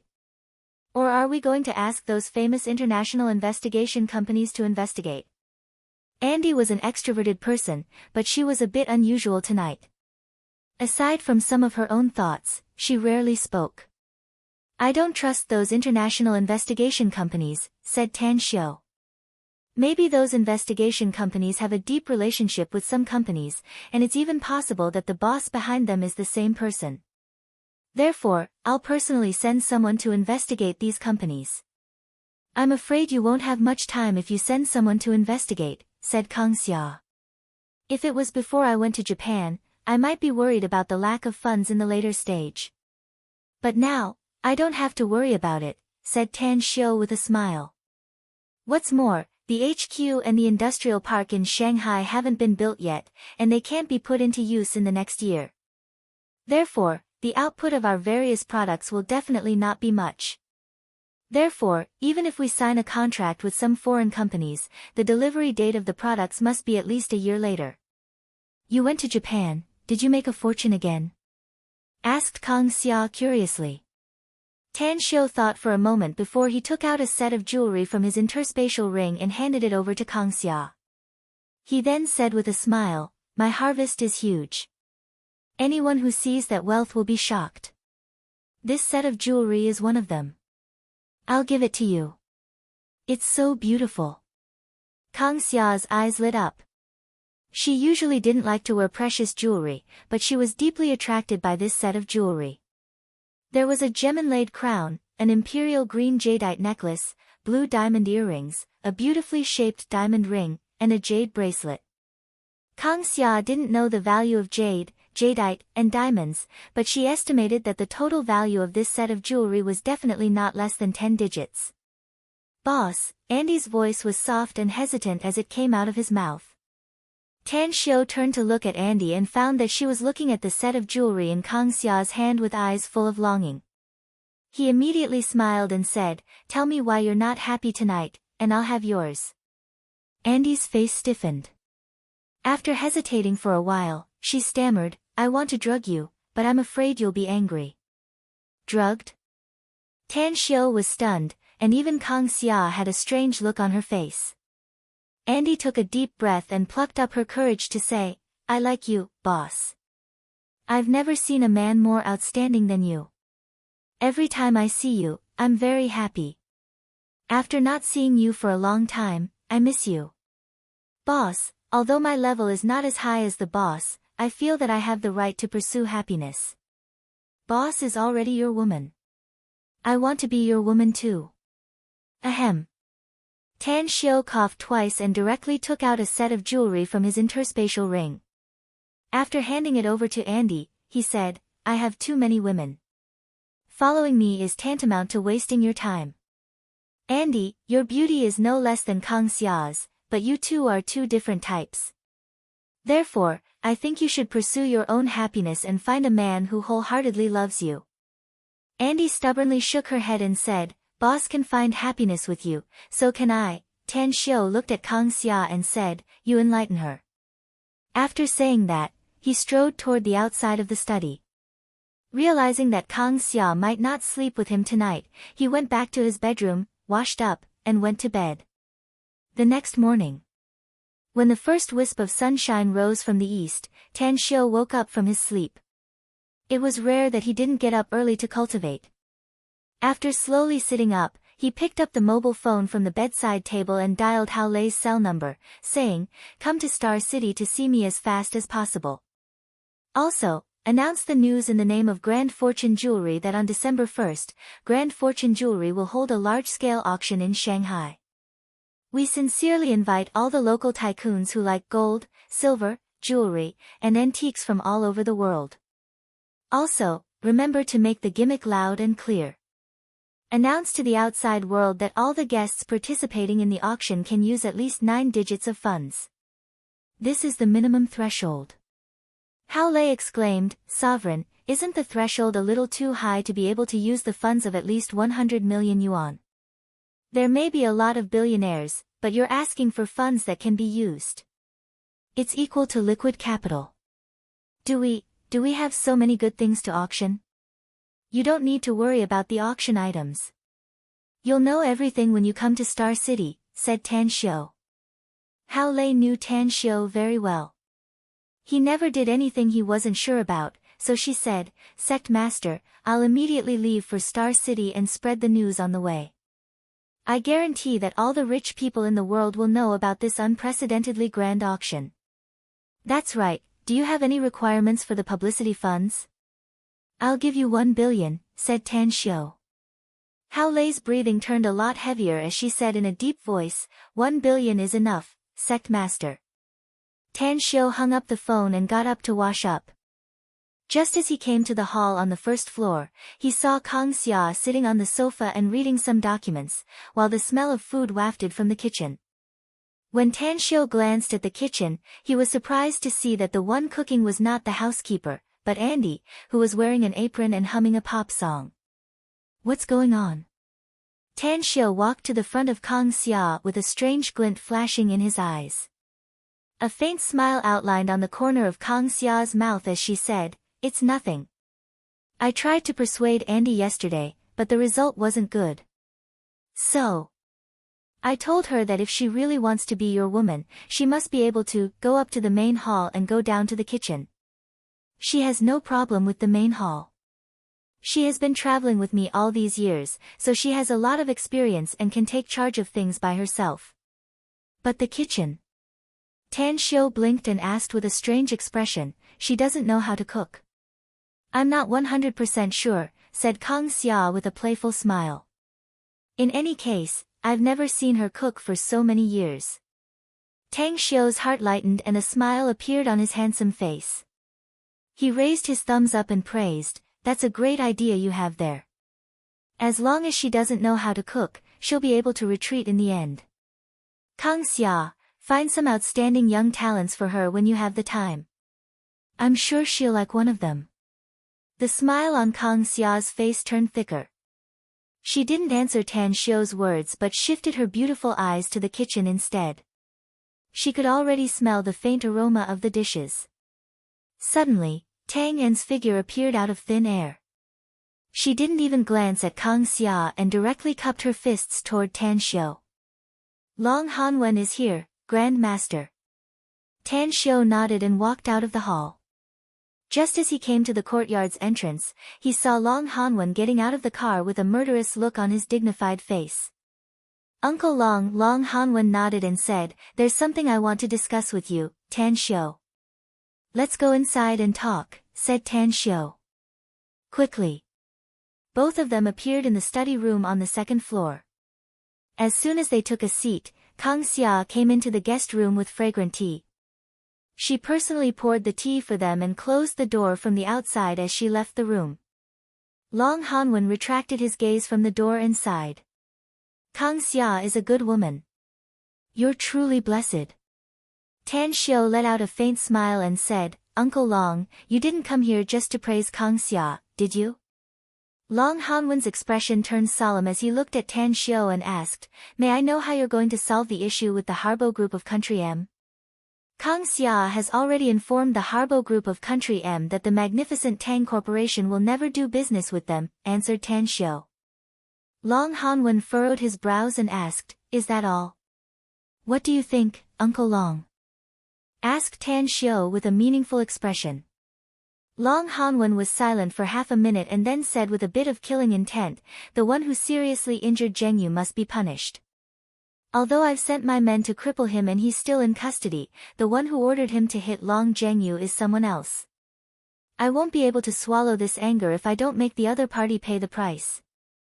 Uncle Long, the reason why you haven't dealt with the instigator should be because of the magnificent Tang Corporation, right?" asked Tan Xiu.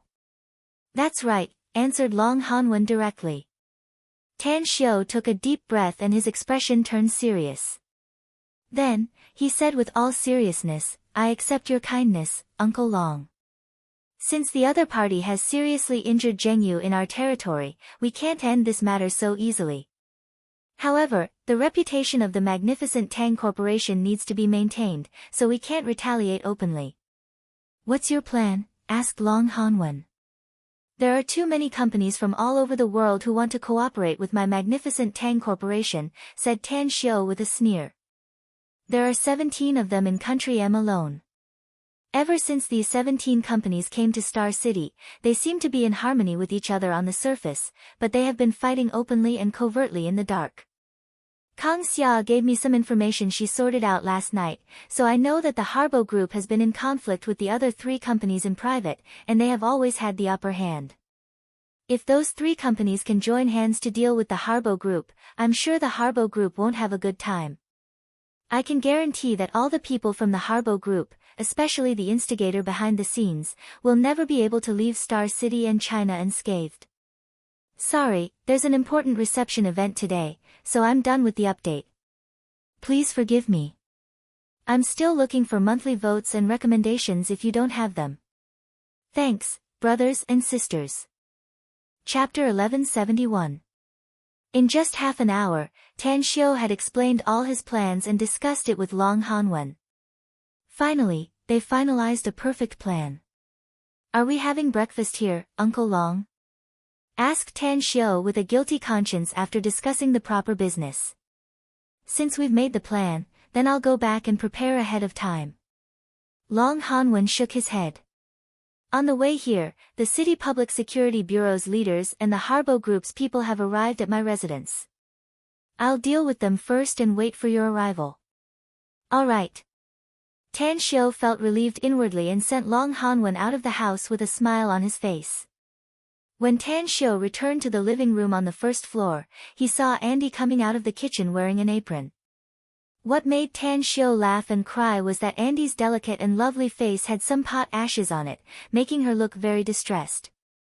"She doesn't look like someone who can cook." Tan Xiu secretly laughed inwardly, yet he maintained his composure on the surface and lightly said, "Andy is good. You even took the initiative to make breakfast. Have you already prepared it?" "I'm already hungry." Andy glanced at Kang Xia and stammered, "Are you going to keep your word, boss?"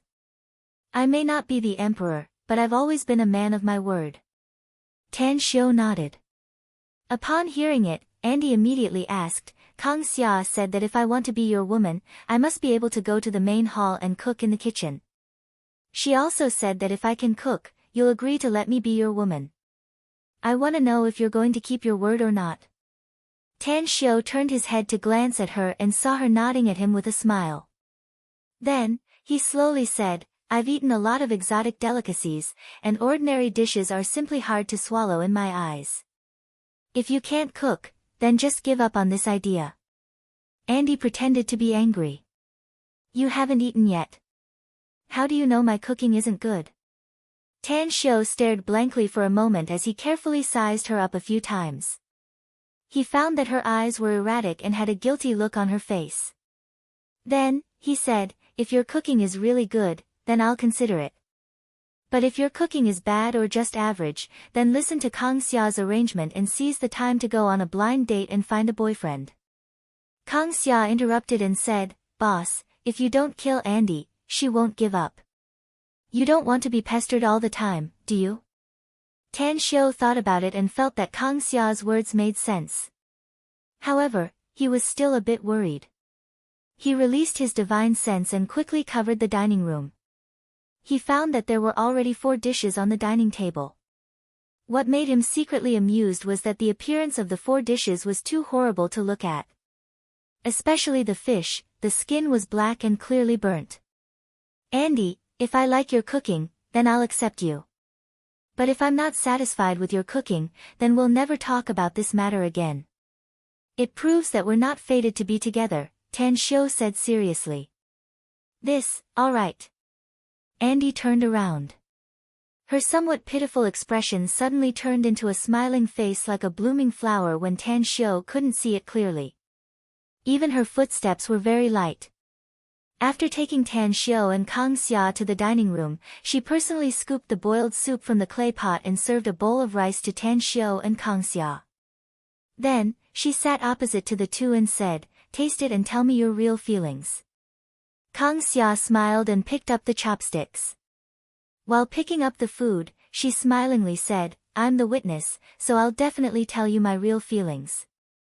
After saying that, she picked up a piece of sour and spicy shredded potato. After a while, an arc outlined on the corner of her mouth as she looked at Tan Xiao and said, This potato is pretty good. Tan Xiao rolled his eyes and also picked up a piece of sour and spicy shredded potato with his chopsticks. When he put it in his mouth and chewed it a few times, his expression instantly froze. This taste is good. Even though Tan Xiao was accustomed to eating exotic delicacies, he still felt that this seemingly terrible sour and spicy shredded potato actually tasted really good. After a while, after swallowing the sour and spicy shredded potato, he calmly went to pick up other dishes. Andy hurriedly asked, How is it? How's the taste? I just tasted it, Tan Xiao said. I only tasted one dish, so I won't comment on it for the time being. After I've tasted it, I'll give a final evaluation. Andy and Kang Xia glanced at each other and then revealed a smile at the same time. Subsequently, Tan Xiao tasted the sweet and sour pork ribs, steamed egg drop, and sweet and sour carp. When he tasted the 3 dishes, his face nearly turned green. I've failed miserably in an easy task. This was the most powerless groan Tan Xiao could mutter inwardly. He really couldn't understand Kang Xia now. Because of her rotten idea, he actually fell into this trap. Each of these 4 dishes could be regarded as the best main dishes if they were to be served in star-rated hotels. Even if he had eaten a lot of good food, he still had to admit that Andy's cooking level was really very high. Kang Xia put down her chopsticks and smilingly said, I'll talk about my opinion first. I think Andy's dishes may look ordinary, but the taste is really great. Even some great chefs may not necessarily be better than Andy's dishes. Tan Xiao's mouth twitched twice. For a moment, he didn't know what to say. Andy looked expectant as she looked at Tan Xiao and asked, Boss, you haven't commented yet. Tan Xiao took a deep breath and helplessly asked, Andy, have you really never cooked before?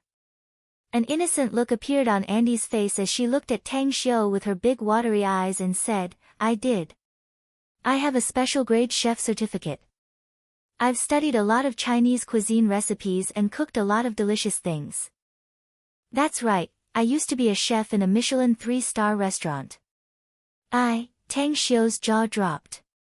Andy's words made him choke back his words. Kang Xia. Tan Xiu took a deep breath and angrily shouted, "Are you deliberately teasing me? What the hell is going on in your head? Is it really fun to dig a trap for me to jump into?" Kang Xia deliberately revealed an aggrieved expression and said, "You can't blame me, boss. Andy knows the world-class fashion designer, Avril. She's also a very close friend of hers. She promised me that she would give me 2 sets of the latest clothes designed by Avril." Fuck, Tan Xiu was dumbfounded. He never dreamed that he would be sold for 2 sets of clothes. Star City. The Imperial Dragon Manor was a newly built villa complex in Star City's new city. The most spectacular building was the King of Scenic View, which was bought by the Long Group's Long Hanwen. If the best villa district in Star City was the South Gate town in the past, then the most amazing villa district now was the Imperial Dragon Manor. Villa number 1. Long Hanwen's car had just parked in the courtyard when he saw Vice Mayor Li Yuetao, the newly appointed Public Security Bureau Chief Jiang Fei, and the M Country's Harbo Group's General Manager in China, William, sitting in the pavilion and sipping tea. Around them were 4 burly men in suits who were indifferently guarding them. "Mayor Li, Chief Jiang." Long Hanwen walked over and greeted them. Li Yuetao and Jiang Fei stood up, even William followed suit. Li Yuetao said with a smile, "Chief Long is very busy. I hope Premier Long can forgive us for disturbing you so early. There's a lot of pressure coming from the top, so I have no other choice." Long Hanwen said with a cold face, "Vice Mayor Li, I know the purpose of your visit and what you want to say. Let's not talk about this matter. Also, I hope you can understand that I don't have much time to accompany you since the 3 of you know that I'm very busy." After saying that, he then turned around and walked toward the villa. A forced smile appeared on Li Yuetao's face. He exchanged glances with Jiang Fei and then chased after Long Hanwen alone. After walking side by side with Long Hanwen, he forced a smile and said, "Chief Long, this matter is indeed the Harbo Group's fault. I'm afraid I'd also be very angry if I were you. But it has happened and Calsolent has been locked up by you for a day. Shouldn't the anger in your heart be appeased? This time, William has come personally with great sincerity. He wants to discuss a solution with you." "Discuss a solution?" Long Hanwen snorted angrily. "Are you kidding me? My son is still lying in the ICU of Star City Chinese Medical Hospital and his life and death are still unknown. Do you think I'll let this matter go so easily? This matter can be discussed if my son can recover. But if something bad happens to him, I'll make that Calsolent pay for my son's life. Chief Long, the Harbo Group is one of the top 50 companies in the world and has invested tens of billions of yuan in the southern part of our country." Li Yuetao sighed. Calsolent's father is a major shareholder of the Harbo Group. If we can't solve this matter well, the consequences will be very serious. It may even affect the Harbo Group's future investment in our country. Give me some face, and give our country some face. Let's forget about this matter. You can rest assured that the Harbo Group will definitely compensate you handsomely." Long Hanwen was silent for a while and then said, "Vice Mayor Li, you can go back first. I'll think about this matter. It's impossible for me to let him go now." Li Yuetao was an official in the government, so how could he not understand the meaning behind Long Hanwen's words? The man simply didn't want to give him face. However, he wasn't angry because he understood Long Hanwen. After all, the man's most cherished son was beaten to a pulp. Given Long Hanwen's status, how could he let this matter go?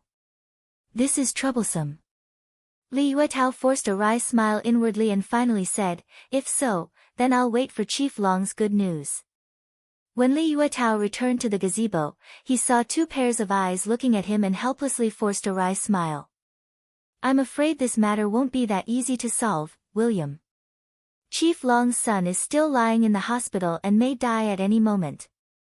Speaking of which, even if you're a foreign investor, even if Chief Long didn't personally send his men to detain Calsolent, I'm afraid the Public Security Bureau will arrest him. So let's put this matter aside for now. Chief Long is now in a state of anger. Maybe his anger will disappear after his son's injury is healed. At that time, we can plead for leniency and solve this matter smoothly. Chapter 1172. The enmity between the Harbo Group and the local tyrant, the Longshire Group, had spread like wildfire in Star City in just one day. Not only did the major companies from all over the world come to Star City to seek cooperation with the magnificent Tang Corp learned about it, but even the common people also learned about it. Everyone. They had already moved their stools and were waiting to watch this once-in-a-century show. Countless pairs of eyes were staring at the Imperial Dragon Manor where the Long family was located, the Long Group's HQ, and even the Long's dining hall where the Harbo Group's head lived. At the same time, the magnificent Tang Corporation's HQ and even Kang Xia's villa complex were also targeted by countless people. The news that Star City's Vice Mayor Li Yuetao, the City Public Security Bureau's Director Jiang Fei, and the Harbo Group's head in China, William, went to the Imperial Dragon Manor together spread out in a short time, causing countless pairs of eyes to fixate on the Imperial Dragon Manor, waiting for the outcome of the good show. It failed. When the three of them left the Imperial Dragon Manor, all the forces were in an uproar. No one believed that Long Hanwen was so arrogant that he didn't even give face to a high-ranking government official. What's more, he didn't expect Long Hanwen to be so unyielding. It was obvious that he wanted to go all out against the Harbo Group. However, at this time, another piece of news quickly spread throughout Star City. Tan Xiao, the magnificent Tang Corporation's big boss, had just returned to Star City. It was rumored that Tan Xiao and Long Zhengyu, the young master of the Long Corporation, were very good friends. Long's dining hall. William, the head of Harbo Group in China, had just returned to the hotel and was about to call the group's major shareholder, Cal Solan's father, when he heard a hurried knock on the door. "Come in," William said in a deep voice. After a while, a dark-skinned middle-aged man pushed the door and entered. He came to William and reported, "Sir William, I just got the news that the magnificent Tang Corporation's big boss, Tan Xiao, has just returned to Star City. Rumor had it that Mr. Tang had a good relationship with Long Zhengyu of the Long Group. If my guess is correct, he should have come back specifically for Long Zhengyu." William's expression turned extremely unsightly in an instant. He had received a notice from the magnificent Tang Corporation that they refused to cooperate with the Harbo Group. Now that the big boss of the magnificent Tang Corporation had returned, it was likely that he was standing in the same camp as the Long Group. However, what about that bastard Solan? Although he was the one who sabotaged the cooperation between the company and the magnificent Tang Corporation, he was also the one who instigated it. If he were to immediately leave China with his team, Cal Solan's father would never let him off. What to do? William, who had wanted to call Sol's father, hesitated. He wasn't in a hurry to answer his subordinate's question. Instead, he lit up his cigar irritably. As he smoked, he pondered, hoping to come up with the perfect solution. Ring, ring, ring. Just when William was at his wit's end, the phone that he had left on the table suddenly rang. When he grabbed the phone and saw that it was an unfamiliar number, he hesitated for a moment, but still answered and asked, "I'm William, who is this?" "I'm Tan Xiao of the magnificent Tang Corporation." A calm voice came from the phone. William stared blankly and suddenly had a bad premonition. He hurriedly said, "Hello, Boss Tang. I'm really pleasantly surprised. I didn't expect that you would call me." "God, it's my pleasure. I already know about the matter between your Harbo Group and the Long Group, Mr. William," said Tan Xiao. "I may be friends with Long Zhengyu, but you also came here for my company. I won't just sit idly by since something happened to you in Star City. If it's convenient for you, I hope you can come to the magnificent Tang Corporation immediately. Let's meet and have a chat." "All right, I'll be there right away." William hung up the phone with a confused look on his face. What's going on? The magnificent Tang Corporation's big boss, Tan Xiao, didn't call me just to make things difficult for me. Instead, it seems like he wants to help me. At the magnificent Tang Corporation's HQ. When 4 black Mercedes-Benz cars slowly stopped at the entrance of the building, many people coming in and out looked at them. Although there were a lot of fleets coming to the company these days, each wave of fleets coming to the magnificent Tang Corporation always attracted a lot of attention. What's going on? Many people who were entering and exiting the place opened their mouths wide when they saw what happened next. Their eyes were filled with disbelief. It was because the goddess in their eyes, Kang Xia, the general manager of the magnificent Tang Corporation, quickly got out of the second Mercedes-Benz and quickly went to the other side and opened the door herself. Who could have such a big face? Who could make Kang Xia, the general manager of the magnificent Tang Corporation, open the door? However, when Tan Xiu's figure got out of the car, the shock that many people who knew Tan Xiu's identity instantly vanished without a trace. Although Tan Xiu had always been elusive, and Kang Xia had always been in charge of the magnificent Tang Corporation's business affairs, he was, after all, the magnificent Tang Corporation's boss. Perhaps only Tan Xiu had the qualifications to make her open the door in this world, right? 20 minutes later. The news that Tan Xiu, the magnificent Tang Corporation's big boss, entered the company's HQ was known by countless well-informed people. However, just as everyone was speculating what Tan Xiu would do after returning to the company, many people were filled with incredulity. It was because William, the general manager of the Harbo Group in China from Country M, led several of his men and hurriedly entered the magnificent Tang Corporation's HQ. Even the security guards at the gate did not stop them. On the 18th floor of the building, Tan Xiu was sitting quietly in the reception room with a cup of hot tea in his hand. He looked at the restless William, who was sitting in front of him.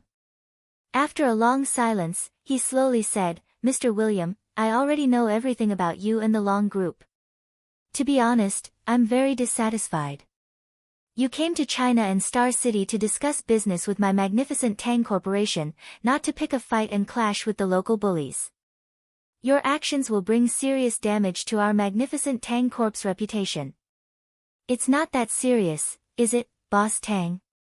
asked William with a forced smile. "How can it not be that serious?" Tan Xiu sneered. "Everyone knows that your Harbo Group came from my magnificent Tang Corporation. Don't tell me it won't affect my company's reputation by making trouble here. If all the other companies act like your Harbo Group and stir up trouble in Star City, I'm afraid the common people in Star City will curse my company for attracting robbers, no?" William was left speechless. Although Tan Xiu's words were not pleasant to hear, he knew that it made sense.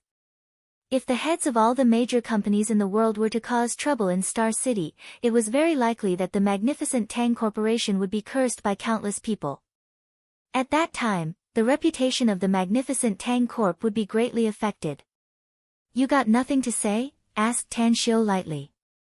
"What Boss Tang said makes sense," said William bitterly. "It's indeed our fault in this matter. Please forgive us, Boss Tang. My Harbo Group will issue an announcement later to apologize to your magnificent Tang Corporation and the Long Group. Do you think you can help us get Cao Solin back from the Long Corporation? I think it's best for you to hold a press conference before we go to the Long Group to get him back." Tan Xiu nodded and said, "Let's announce the apology to the public. Only in this way can I help you find the big boss of the Long Group, Long Hanwen." William opened his mouth and immediately turned to the secretary next to him.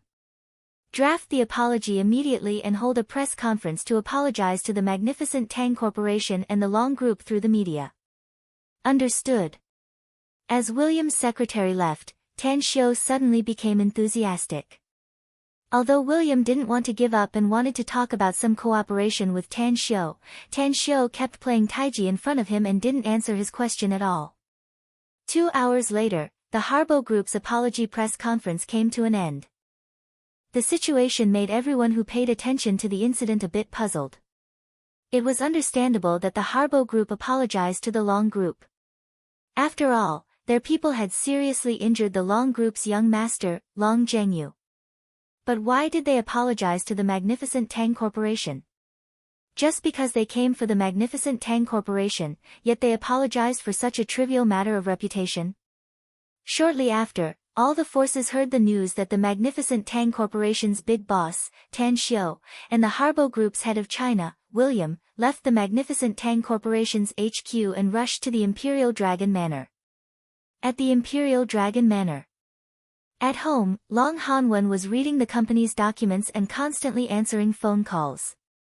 Some of them were calling to express their concern for his young master, Long Zhengyu, while some were calling to plead for leniency. Of course, there were also some who were as angry as Long Hanwen. In short, at this time, countless forces and people had their own ulterior motives and were waiting for the next good show to be staged. Knock, knock, the study's door was knocked as Long Hanwen's secretary came in and respectfully reported, "Boss, Mr. Tang and William of the Harbo Group are here." Long Hanwen slowly got up and walked out of the villa's hall.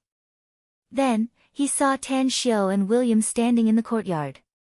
He didn't even glance at William and walked toward Tan Xiu. He squeezed out a smile and said, "Why are you here, Tan Xiu? Don't tell me you're also a lobbyist for some people." "Uncle Long, I can only get straight to the point since you mentioned this matter now," said Tan Xiu with a smile. "No matter how wrong the Harbo Group's people are, they still came for my magnificent Tang Corporation, so I hope Uncle Long can give me some face and release that Su Luan bastard." "You and Zheng Yu are friends, Tan Xiu." Long Hanwen frowned and said, "He's seriously injured and hospitalized and is still unconscious. How can you still speak for outsiders?" "Uncle Long, I may hate them, but this matter is still related to the magnificent Tang Corporation," said Tan Xiu with a helpless expression. "Haven't you heard about it? My company has notified them that we refuse to cooperate with them because of this matter." Chapter 1173. In front of Long Hanwen, Tan Xiu nearly exhausted all his words, coaxing and pestering him with all kinds of flattering words, yet Long Hanwen didn't loosen his grip. At the side, even an experienced and knowledgeable person like William secretly felt a bit grateful for Tan Xiu's dedication in handling this matter. "Tan Xiu, you don't need to say any more. My son is seriously injured, so he must pay a painful price." Long Hanwen clenched his fists and spoke with a gloomy expression. Tan Xiu exchanged glances with William. Then, he gritted his teeth and stretched out a finger, saying in a deep voice, "Uncle Long, since you want them to pay the price, then I'll pay the price. 100 million as compensation for Zhengyu's medical expenses. What do you think?" Long Hanwen squinted his eyes and sneered, "My Long family may lack everything, but we're not short of money, 200 million. Tan Xiu said in a deep voice. Long Hanwen was silent for a moment and then sneered, "I told you that my Long family is not short of money. 200 million is nothing to my Long family." Tan Xiu's eyes turned a bit red as he shouted, 1 billion. This is the highest price my magnificent Tang Corporation can offer.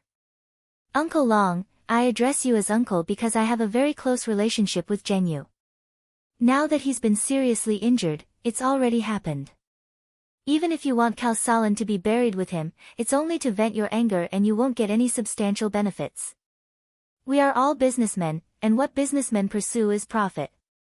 Your Long Group is indeed a big enterprise, but it's not that easy to earn 1 billion easily, no? Today, you give me face and also get some benefits. It's definitely killing 2 birds with 1 stone. Long Hanwen fell into silence. He even took out a cigarette from his pocket and lit it up. After taking a deep puff, he extinguished the cigarette but in the ashtray and looked up at Tan Xiu, saying, "You're right. I'm a businessman, so I naturally won't turn a blind eye to money. Tan Xiu, considering our friendship, I don't want 1 billion from you. However, 800 million is the lowest price. Otherwise, I'll kill that Kalsaland." Tan Xiu took a deep breath and looked at William at the side with a complicated expression. He nodded and said, "I'll remember this favor, Uncle Long. I'll transfer the money to you soon." When will you let Kalsalan go?" Long Hanwen said, "I'll naturally release them after receiving the money." Tan Xiu and William didn't stay any longer. The moment they stepped out of the Long family's villa, an apologetic look appeared on William's face as he said, "I'm really sorry, Boss Tang. Because of us, You actually suffered such a huge loss. I will definitely pass on your help too. Wait. Tan Xiu raised his hand and interrupted him. I didn't lose anything. Don't tell me your Harbo group wants me to pay this 800 million ransom out of my own pocket? What? William was dumbfounded, and his expression froze. He stared at Tan Xiu as though he had seen a ghost and didn't sober up from Tan Xiu's words for a long time. I'm already doing a great favor for your Harbo group by risking my life. Tan Xiu sneered. My magnificent Tang Corporation is a business, not a charity. I don't have the right to lose such a sum of money for someone else's life. If you want Cao Salan to live, hurry up and contact the Harbo Group's top brass or his family. But if you're willing to give up Cao Salan's life, then this is all I can do for you. William opened his mouth, only to find that his throat was blocked by something and he couldn't speak at all. Tan Xiu took out a cigarette and lit it up. Then, he said, you're proficient in Mandarin, Mr. William, so you should know how precious Huaxia's favor is. It's already a huge price for me to owe the Long family a favor today. If you don't want to fork out 800 million yuan to save Cao Salan, I'll immediately announce to the media that this matter has nothing to do with my magnificent Tang Corporation. But I'd like to give you a piece of advice. The Long family has clearly stated the price. If your Harbo group doesn't want to fork out the money and this matter blows up, Long Hanwen will directly publicize what happened today. By that time, your Harbo group's reputation will be swept to the ground and you'll become a laughing stock in the international business community. William's expression changed and disbelief filled his eyes. He originally thought that Tan Xiu brought him to see Long Hanwen to help him. Little did he expect that Tan Xiu had dug a pit for him and made him jump into it directly. He wouldn't have come with him if he had known this would happen. William clenched his fists and looked furious. He glared at Tan Xiu and said, you're using the banner of helping us, Boss Tang, but you're actually digging a pit for us, aren't you? I don't like what you just said, William. Tan Xiu frowned and said, how could Long Hanwen agree to release Cao Salan if it wasn't for me? You've seriously injured his son and he's still in a coma, and his life is in danger. Maybe Long Zhengyu will die. Anyone who kills someone in Huaxia must pay with their life. Besides, it's indeed Cao Salan who seriously injured Long Zhengyu, but you're the one behind it, aren't you? Do you think you can escape the responsibility if Cao Salan dies in Huaxia? What I want to know now is, are you helping me or harming me? William angrily said, are you helping me or harming me? It's 800 million.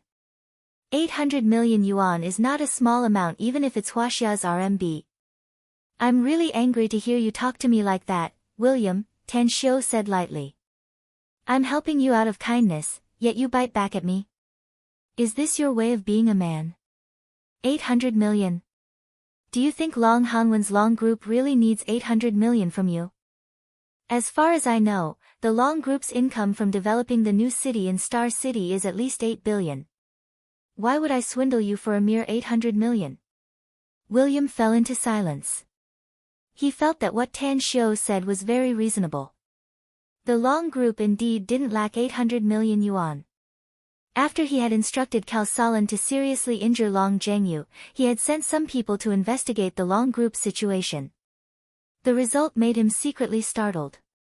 He didn't expect that a small dispute would unexpectedly provoke such a terrifying existence like the Long Group. But he didn't have 800 million yuan. If he were to mention it to the HQ, he was afraid that the company's top executives would skin him alive. What should I do? William's mind was constantly thinking about the solution to this matter. For a time, he was in a dilemma. Tan Xiu looked at William's constantly changing expression and lightly said, Mr. William, I know this matter is a bit unexpected for you. But it's a matter of life and death, after all. If you think it's not easy to solve, I can give you an idea. William stared blankly and hurriedly asked, what idea? Long Zhengyu's kung fu is very powerful, but Cao Salan can seriously injure him, which means that Cao Salan is a cultivator, Tan Xiu said lightly. As for the reason why he became a cultivator, it was probably not because he cultivated by himself, but because of the elders in his family, some powerful figures. Since it's related to his family's life and death, I think you don't need to contact the Harbo Group's HQ at all. Just contact Cal Solan's family directly. I'm sure they won't be stingy with 800 million yuan. William's eyes lit up, and he immediately felt a little happy. He had been stuck in a dead end thinking that he couldn't explain this matter to the Harbo Group's headquarters, but he had forgotten that Cal Solan's father, the major shareholder of the Harbo Group, was also a very powerful big boss. Boss Tang. At this moment, William's eyes suddenly turned a bit complicated when he looked at Tan Xiu. Money is not important to me at all, Mr. William, Tan Xiu said indifferently. Let alone 800 million yuan, I can easily take out 8 billion or 10 billion yuan if I want to. I'm sure you know how fast my magnificent Tang Corporation makes money. Yes. William nodded without a word. Tan Xiu then continued, you know how my magnificent Tang Corporation makes money, so you should know that I won't deliberately scam you for 800 million yuan given my status and identity.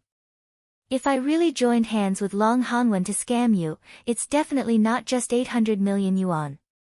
Don't tell me that he directly reduced the price by 200 million yuan when I raised it to 1 billion yuan. This 200 million yuan is the face of this Tan Xiu, a debt of gratitude. That's right. William didn't think about this issue before.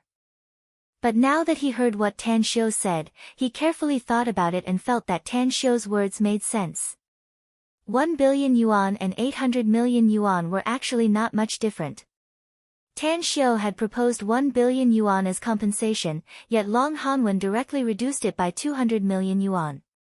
This showed that whether it was Tan Xiu or Long Hanwen, they were not short of money at all. Could it be, did he misunderstand Tan Xiu? Did he have good intentions? Just to help me solve this trouble? William's mind raced and a guilty look gradually appeared on his face. He slightly bowed and said, it's all my fault, Boss Tang. I actually wronged you. I, William, hereby solemnly apologize to you. I hope you can forgive my mistake. You can rest assured that I'll immediately contact Cal Solan's father since you've done so much for me.